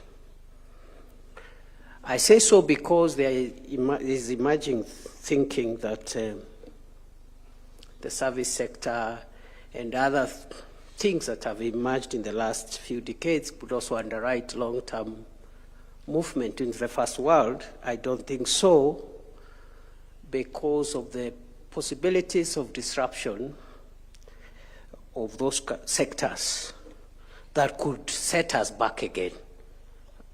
Tourism is good, and all the other service sectors are good, but they could be disrupted by some of the things that we've seen lately. So the only permanent underwriter of long-term national transformation into the first world will still remain the primary sector, our land, and also now the second pillar, as has been suggested, will be the productive sector, manufacturing, and the services sector now come in, transports and logistics and so on. And then finally, has been able to put out by this report, the enablers, our education, innovation, science and technology, research, value system, which is very important. And one of the speakers mentioned something in passing, which for me, I am beginning to believe is one of the missing links to answering the question that was posed by Mzee Atwoli on why we don't get it right as Africans, as black people. And that is confidence. I think we have all these factors, a young population, good land, mineral wealth, but the confidence, the belief in our ability to do it like everybody else is something that we must build in ourselves. And you've led us very ably, Mr. President, in reminding us the need for us to believe in our country, to believe in ourselves, and make sure that nothing takes away our country's long-term interest from our view. So, Your Excellency, today is not my day. I am just very excited that this is a good discussion that we are having as we look into the future. And Professor Nyong'o and the other distinguished members of his team, and I hope going forward we'll have women members into this thinking, and our young people as well, so that we discuss the future together as you lead us and you guide us in how we move now that we have a starting point from our good brother Prof and the team. I just wanted to end by saying that they have helped us answer or start looking at a possible answer for the big bottleneck that has disturbed Africa and most of the developing world, which is policy disruption. Professor Kanyinga spoke about policy disruption. That is the biggest threat to the developing world, where every administration wants to come and do what they think is okay. And I've been asking myself, how do we incubate, how do we insulate the vision for Kenya from this administration, the next administration, and the other administration? And they have told us we must start anchoring the vision for Kenya in law. And once it's anchored in law, we are not saying it cannot be adjusted, because again, it could be adjusted, but it must be difficult to adjust it. So you'll have to go to Parliament and try and amend, that law, and that incubates at least this process in a big way from disruption. So I think that's a starting point of handling policy disruption. And I hope, Your Excellency, as you lead us into moving this discussion forward, maybe you may consider to also have political parties being part of this discussion, so that nobody feels left behind. And when I say political parties, it means anybody, even if it's an opposition political party and you want to build into the thinking around this national vision, I think they should be welcomed from as early as possible, because this is not about your administration. It is not about a particular political party. And political parties, being institutions of our governance, should be invited from very early, if those that want to participate, so that we depoliticize this matter. Mr. President, I have spoken for too long, which is unlike me, because the moment was a bit special. Welcome and speak to us.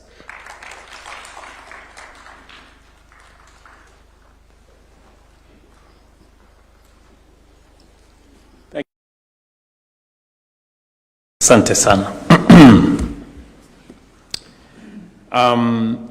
Distinguished guests, friends, this is a very special morning. The hallmark of every great nation is not that it has all the answers. It is that it never stops asking the right questions.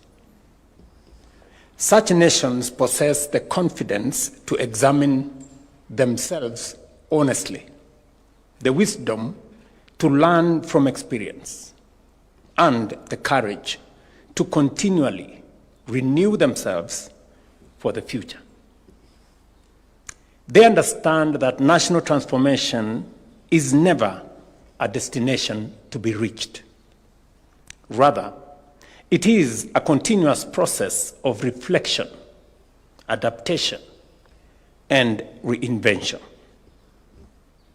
It was in recognition of this truth, In my State of the Nation address last year, I invited Kenyans to begin looking beyond today's challenges and to start reflecting on what our future should look like.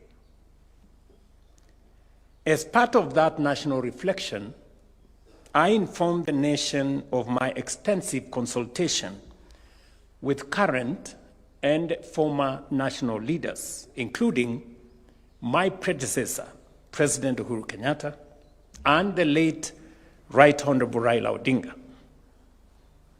I have also engaged governors, members of parliament, business leaders, professionals, scholars, and young people. In my conversation with the late Right Honorable Raila Odinga, he consistently reminded me that no nation has ever developed without inclusivity and unity in diversity. I remember he mentioned to me about infrastructure, and infrastructure. My discussions with President Uhuru Kenyatta similarly underscored the importance of continuity in national development and the need to build upon foundations already laid. Together with many other engagements, those reflections reinforced a simple but profound lesson. Every nation that has transformed itself first imagined a future greater than its present, and then pursued that future with discipline, consistency, and patience. In that same State of the Nation address, I informed Kenyans that having restored stability, rebuilt confidence, strengthened our economy, and laid the foundation for sustained inclusive growth under the bottom-up economic transformation agenda, we were now ready to take Kenya to the next level. I therefore outlined our roadmap for the next phase of our country's transformation, including the establishment of two enduring national institutions: the National Infrastructure Fund, to finance the infrastructure that will underpin our future competitiveness, and the Sovereign Wealth Fund, to preserve and invest our national wealth for the benefit of the future generations. I am pleased that since then, we have moved from commitment to implementation. The National Infrastructure Fund has now been established in law, its board appointed, and the institution's secretariat is underway. The Sovereign Wealth Fund has likewise been established in law and will now be operationalized, completing another important milestone in building the institutions that will support Kenya's long-term development. These institutions form part of a broader strategy that is already guiding Kenya's long-term transformation into a competitive first world country. But institutions alone do not build great nations. They must also be guided by great ideas. Following extensive consultations with many stakeholders, particularly with the former Prime Minister, and as part of our broader national reflection, I invited Professor Hiroyuki Hino, Professor Anyang' Nyong'o, and their distinguished colleagues to undertake an exercise in scholarship and strategic thinking on Kenya's future beyond Vision 2030. Today, we receive the outcome of that important assignment. On behalf of the government and the people of Kenya, and on my own behalf, I sincerely thank Professor Hino, who is not here with us.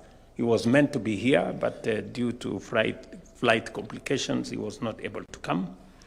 But I'm told he will be joining us in due course. Thank Professor Anyang' Nyong'o, Professor Michael Chege, Professor Karuti Kanyinga, Professor Peter Wanyande, and every contributor for this remarkable act of scholarship and patriotism. Asanteni sana. It is true that when I discuss this matter with colleagues and the senior leaders in our country, we said let's start somewhere. And I did ask Professor Hino, Professor Michael, and Professor Peter Anyang' Nyong'o here to give us some ideas. And they developed a team with which they worked with, and we are very happy that we now have a report. This proposal is a thoughtful and valuable contribution to an important national conversation. Its value lies not in providing every answer, not even in the composition of the team, but in asking important questions, challenging our assumptions, broadening our thinking, and enriching our reflection on the choices that will shape Kenya's future. All these efforts are driven by one larger reality. For nearly 2 decades, Vision 2030 has provided our nation with a shared sense of direction. It has guided reforms, inspired investment, and shaped Kenya's development journey. But every nation and every national vision eventually reaches its sunset. As Vision 2030 approaches its conclusion, the responsibility now falls upon our generation to imagine what comes next. I have just had an opportunity to glance through this report. While I have much more to study and reflect upon, I am encouraged that many of the issues it raises speak to the strategic direction we have already begun pursuing. Far from beginning from scratch, the report builds upon foundations already being laid while offering thoughtful perspectives that can enrich Kenya's long-term transformation. These are ideas that deserve careful study, thoughtful reflection, and broad national engagement. Ladies and gentlemen, development cannot be a project of one administration, nor should every election require us to abandon one national vision and begin another. Professor has told us nations don't develop by accident. It has to be intentional, deliberate, planned.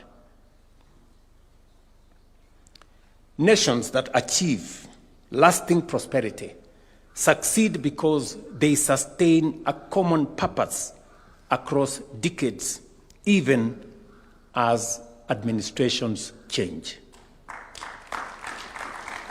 Kenya must cultivate that same discipline. We must think beyond electoral cycles, sustain what works, improve what can be made better, and build a national consensus around our long-term aspirations.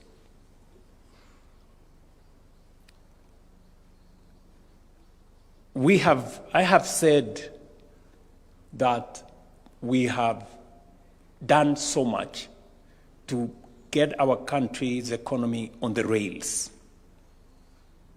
And 3 years ago is so fresh in my mind when we sat in a room called Room 6 here with colleagues and friends,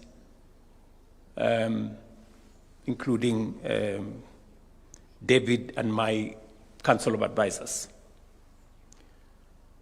And that the situation then was very different from the situation today.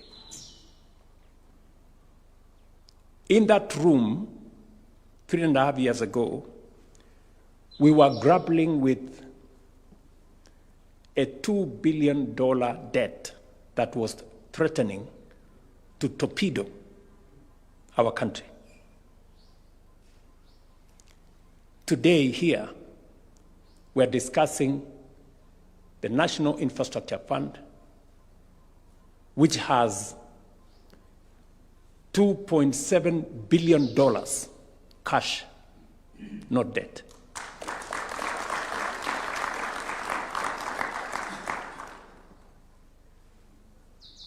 That, in my opinion, is significant.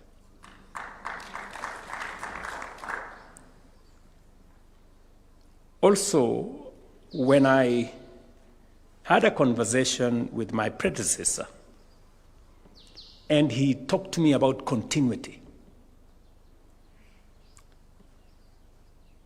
I remember when we prepared the Kenya Kwanza manifesto,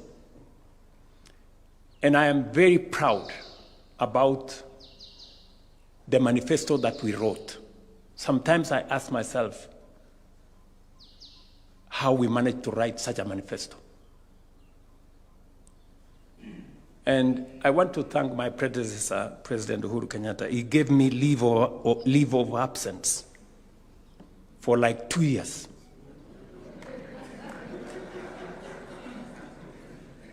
And I used that time to write this manifesto. With David and colleagues, we sat in my office in Karen and we went through. And most of what is in that manifesto has a huge element of continuity. Whether it is on education, on health, on housing, on agriculture, it has a big reflection on what we had tried to do in Jubilee under President Uhuru. We remember very well that the foundation was laid on our education. First President of Kenya laid the foundation on matters education. The second president expanded education, created more institutions, additional universities. President Mwai Kibaki came with universal primary education. President Kenyatta told us effectively that we must have 100% transition. And it has been my responsibility to make sure that when we have 100% transition, we have the classrooms. That's why we built 23,000 classrooms to eliminate the gaps that were there. We must have enough teachers. That's why we've hired 100,000 teachers. And I want to say we have worked on the university funding model now, or higher education funding model for that matter. And because we have members of parliament here, including the chair of education, Mr. Meli here, that now we have in parliament the final version of how we are going to make higher education universal. Finally, it will not matter the background of any child in Kenya. It will matter how good they are only.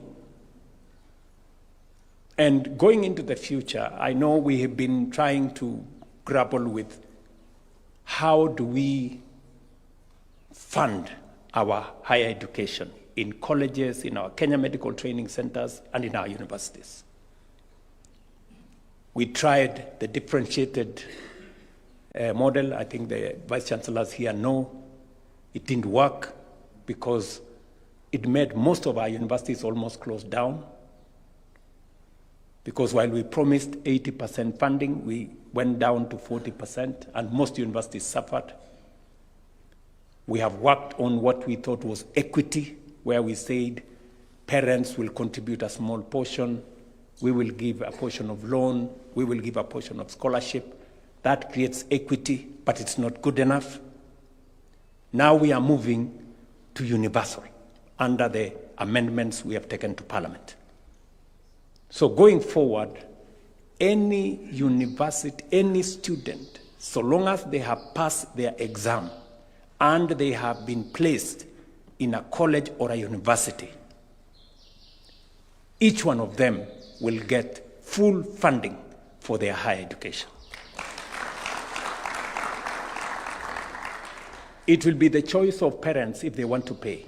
But if parents don't want to pay, we now have a model that will pay for every child. And we are doing it because we want to be deliberate. Countries that are ahead of us, that we were together, had high quality education. Education was a central pillar. My team tells me that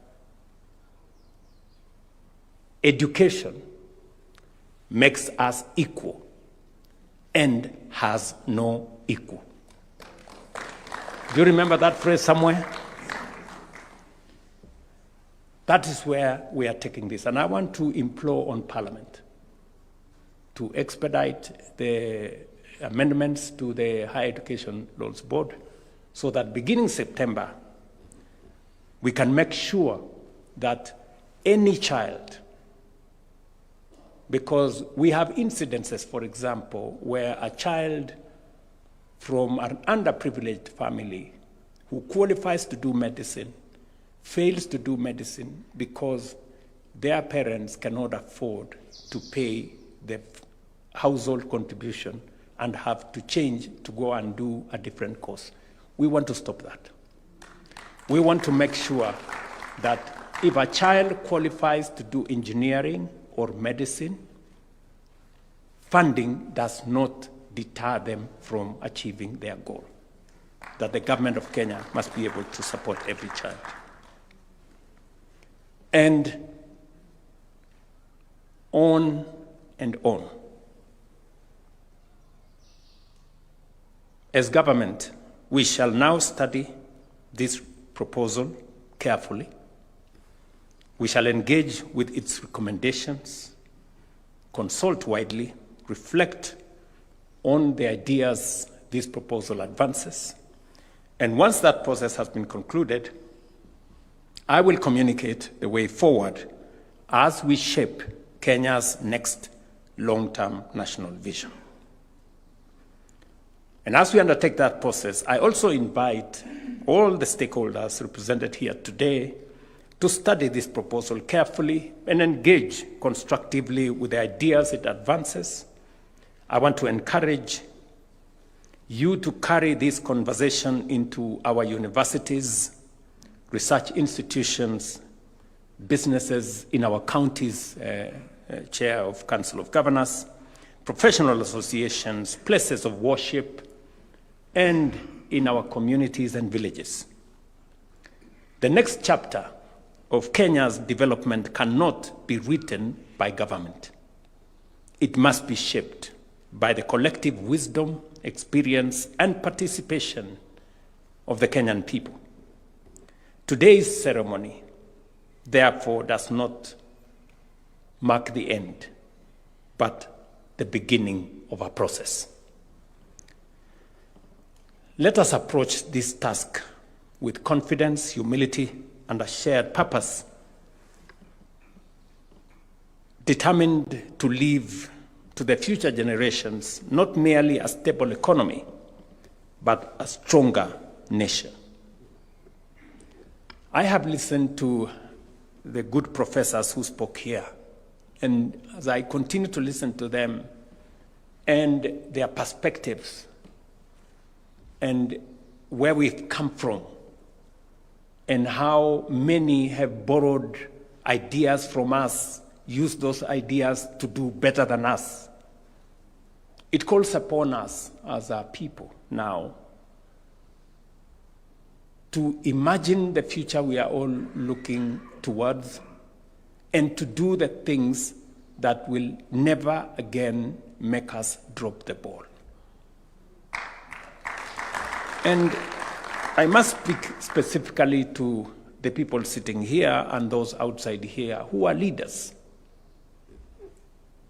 You know, the responsibility, friends. I know we have tried to give many explanations on why we haven't moved as we should or as we expected. The biggest challenge in my reflection is that leadership must play a very central role. Political leaders, business leaders, civil society leaders, professional leaders, all leaders, religious leaders, we must all bring our leadership to bear for us to move this country to the next level. And we must own up that it is us. And that is why I keep saying, I will lead from the front as much as is practically possible for me. I will not try to hide behind, you know, maybe so-and-so, maybe this was not. Because what we have achieved today in the last 3 years has not been easy. I had many opportunities to back down and to say, okay, it's become difficult. The courts have decided. The people have said something different. Some groups have pushed back. But you see, together, we have moved. And I want to appreciate that Parliament has made a huge contribution. The courts have assisted us to create a better future. I remember on housing, for example, the court suggested to us that please go and do a proper law. And we went and did a proper law. So they have made a contribution towards where we are going. The people gave their views, and everybody has come together. And that is why we are implementing that process. So it takes leadership from across sectors for us to be able to move forward. You have said, Professor Kanyinga, that, you know, we were better than China in 1981, 82, 83. I mean, that is so recent. Every one of us here was born by then, right? Just imagine that. That China was just a, you know, country poorer than us. How many years ago? 30 years ago. Look at where they are. You know? So when we say that this great country of ours can become a first world country in our generation, it is doable. Play your part, as Anyang Nyong'o told us. It is doable, play your part. Everybody must play their part. And we must believe in ourselves. You know, we must believe. The challenge, you know, that I come across with many people in leadership positions is that they have given up. You know, they are just there, you know, telling us how impossible things are, how others have tried and failed, how this has been tried and failed. So what the hell are you doing if you have no energy to move things to the next level? Please exit. Get out of the way. You're causing a jam. Honestly, you know? I mean, if you have no energy to move anything anywhere, you know, you're just a stumbling block, you are, you know? So really, we must believe in ourselves and we must believe in a greater Kenya than the one we have today. I am so persuaded about a first world country that is Kenya, that we must do everything and anything to get ourselves going. When Professor Kanyinga said how Kenya was better than many countries, we were better than this country, we were better than this country. I saw a report the other day, about, I think a week ago, and I asked my gentleman there to Google it for me. Can you bring it? I want to read that thing. Yeah? This was just a report, I think, a few days ago. And the report says, just hold on, yeah, it says here, Kenya's stock market ranked among the world's best performing markets. This is 4 or 5 days ago. And this is the story. The Nairobi Securities Exchange has indeed been ranked as the 4th best performing stock market globally in the first half of 2026, delivering an impressive all-share index return of plus 26%. The bourse outperformed major international markets like the US Nasdaq, the UK FTSE 100, China's Shanghai Composite. Did you get that?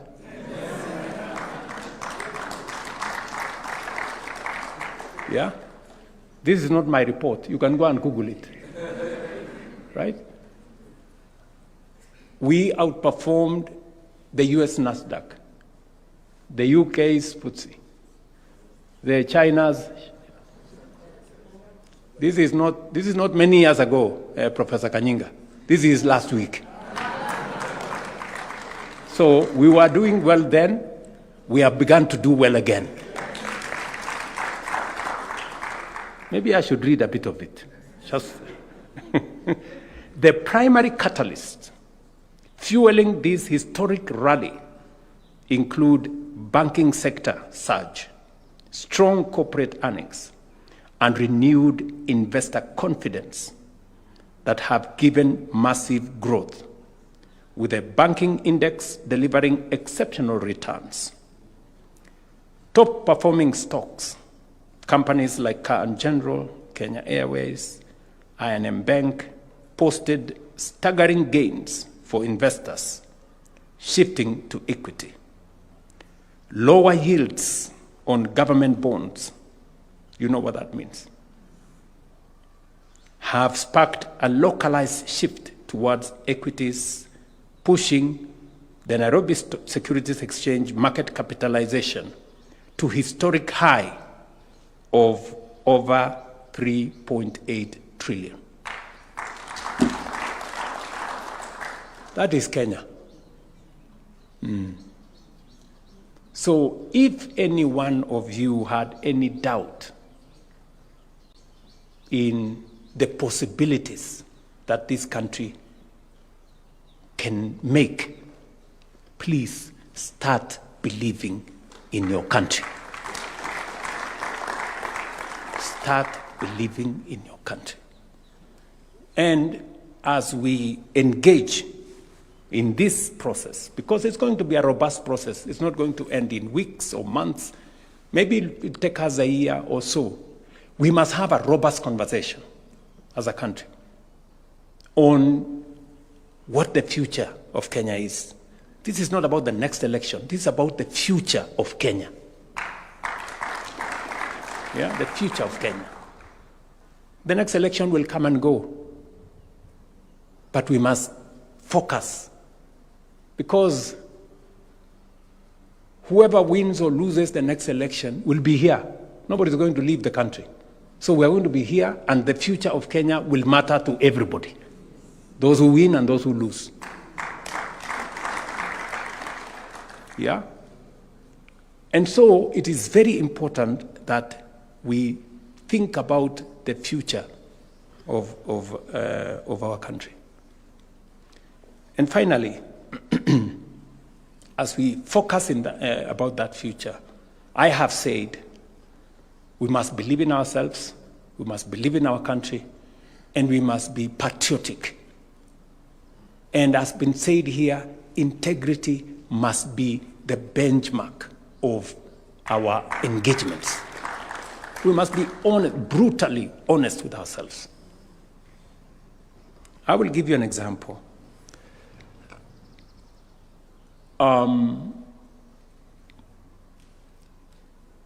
We are a country that believes we are a robustly democratic country. When I went to the G7, among the issues that was in conversation was artificial intelligence and how it's going to power the future, and how social media is going to, it continues to affect society positively and negatively. And Kenya, for your information, is #1 in the whole world in the use of social media. Number?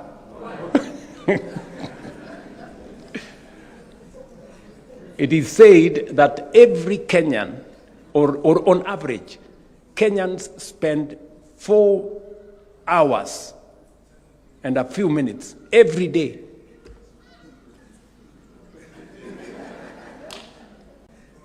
you know? And all the stuff in there, you know what is in that social media story, you know? But even with all that, we are still surging forward. We're still moving forward. And it is very important, therefore, for us to think about, I have said, the education of our country, the security of our country. It is very important. You've had reflections by some people here who have told us about Khartoum. Khartoum was a beautiful city 3 years ago. Today it is rubble. And the world is moving on. The rest of the world is moving on. They have destroyed their country, but the rest of the world is moving on. People are trying to help. We're trying to do whatever we can do. So we must secure our country. I have been following the debate, you know. We had the demonstrations, democratic, constitutional, legal. But we also have criminals and thugs and characters who destroy people's property, steal from people, burn down buildings. And you know, we are unable to make a decision. You know, you find people who've come to town, they've destroyed, burned down shops, destroyed people's property. And, you know, the conversation is, please, you know, these are our children. You know, these are our children, so we must listen to them, which is okay. You know, yes, must listen to them. We continue. Some people arrested, you know, with criminality, taken to court. They're given a bond of 200 shillings. They live there, you know, because they're our children. And then they go on. They now go to political rallies. And then we have goons. And then I don't know whether we want to say again, these are our children. The goons. So, you know, we really need to have a candid conversation about criminality, the rule of law, security of our nation. It cannot be the case. There cannot be any defense for criminality. There cannot be any defense for breaking the law. I am very happy that the last time there was an attempt for criminality in town and we stopped it, you know, many Kenyans agreed that no, it's now time for us to say no to people who want to ban our property. And that is going to be the future. I am very, it's now clear that everybody, every sector of our society, the business leaders, religious leaders, political leaders, have all agreed that having lawlessness, goons and all these other characters, criminals, should be stopped. Now that we have a consensus, our security agencies must do their job. Within the law, they must do their job and they must stop criminality. You know, that is how we are going to secure Kenya's future. Even as we discuss this future of our nation in the context of what we are saying. So we will go through this report, and in a short while, I will then propose a way forward on how this report can now, you know, ignite a national conversation for all of us. You know, no political parties, no religious. I'm saying no divisions. You know, we're not. It's not going to be about members of this or that. It's going to be about all of us, all political parties involved, all sectors of our society involved, all professional groups, civil society groups, religious organizations, business people, political parties, all Kenyans from all walks of life should be able to participate in a conversation about the future of our country and how we are going to secure it beyond the competition of political administrations that will come and go, but our goal must remain the same. That is what other countries have done, and that is why they are way ahead of us. And so we must move together. Once again, I thank Professor Hino, Professor Anyang' Nyong'o, Professor Michael here, Professor Karuti Kanyinga, Peter Wanyande, and your team. And I hope, Professor, when we assemble the next team, we will have a more balanced, with young people on board, with women on board, with other professional groups on board, so that, and I'm sure that that will be the case as we go into the future. Thank you very much for your insights, and all your distinguished colleagues, and all those who contributed to this very important work, and to all of us for these moments of reflection. Asanteni sana, and God bless you. Wonderful. Another round of applause for His Excellency, please. And with your permission, Your Excellency, I'll request that we wind up with a word of prayer. Allow me to invite Honorable Reverend Mutava Musimi to lead us in a closing prayer. Reverend, if you can make your way kindly to the front so that we can have the closing prayer. Honorable Reverend Mutava Musimi, who needs no introduction. Welcome, sir.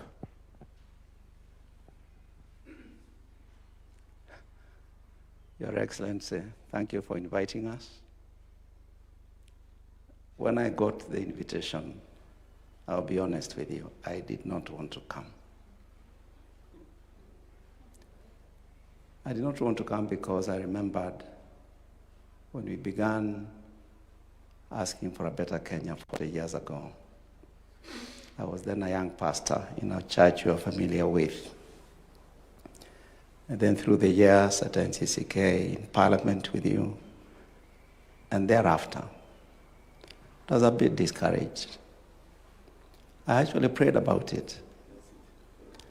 Thank you. Naomba mketi. And I decided to come. And I'm very glad I came. And I want to thank you. And to thank Professor Hino and my good friend Peter. Thank you, Peter, and your team. Sasa naomba musimame tuombe.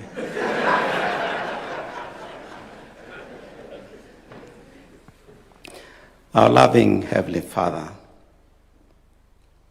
who alone is immortal and dwells in unapproachable light, we stand before you today representing this wonderful nation under the leadership of President William Ruto, your servant. We thank you for today and all the reflections that we have had the privilege to listen to. We thank you for the work done by these able servants. And now we beseech you, our Lord, as the President reflects on what we have heard and many other sources at his disposal, that you will grant to him wisdom, you will grant to him courage, you will grant to him holy impatience, and give him grace so that he can bring to the country a proposition that we can begin to own as we debate, as we discuss, as we analyze. We beseech you, our Father,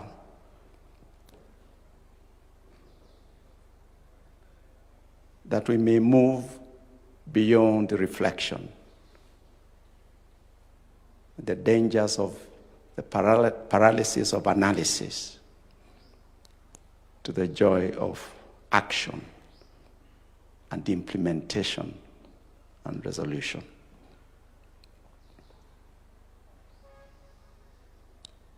Grant us, our Father, much grace as we begin this and many other journeys. Hear these our prayers.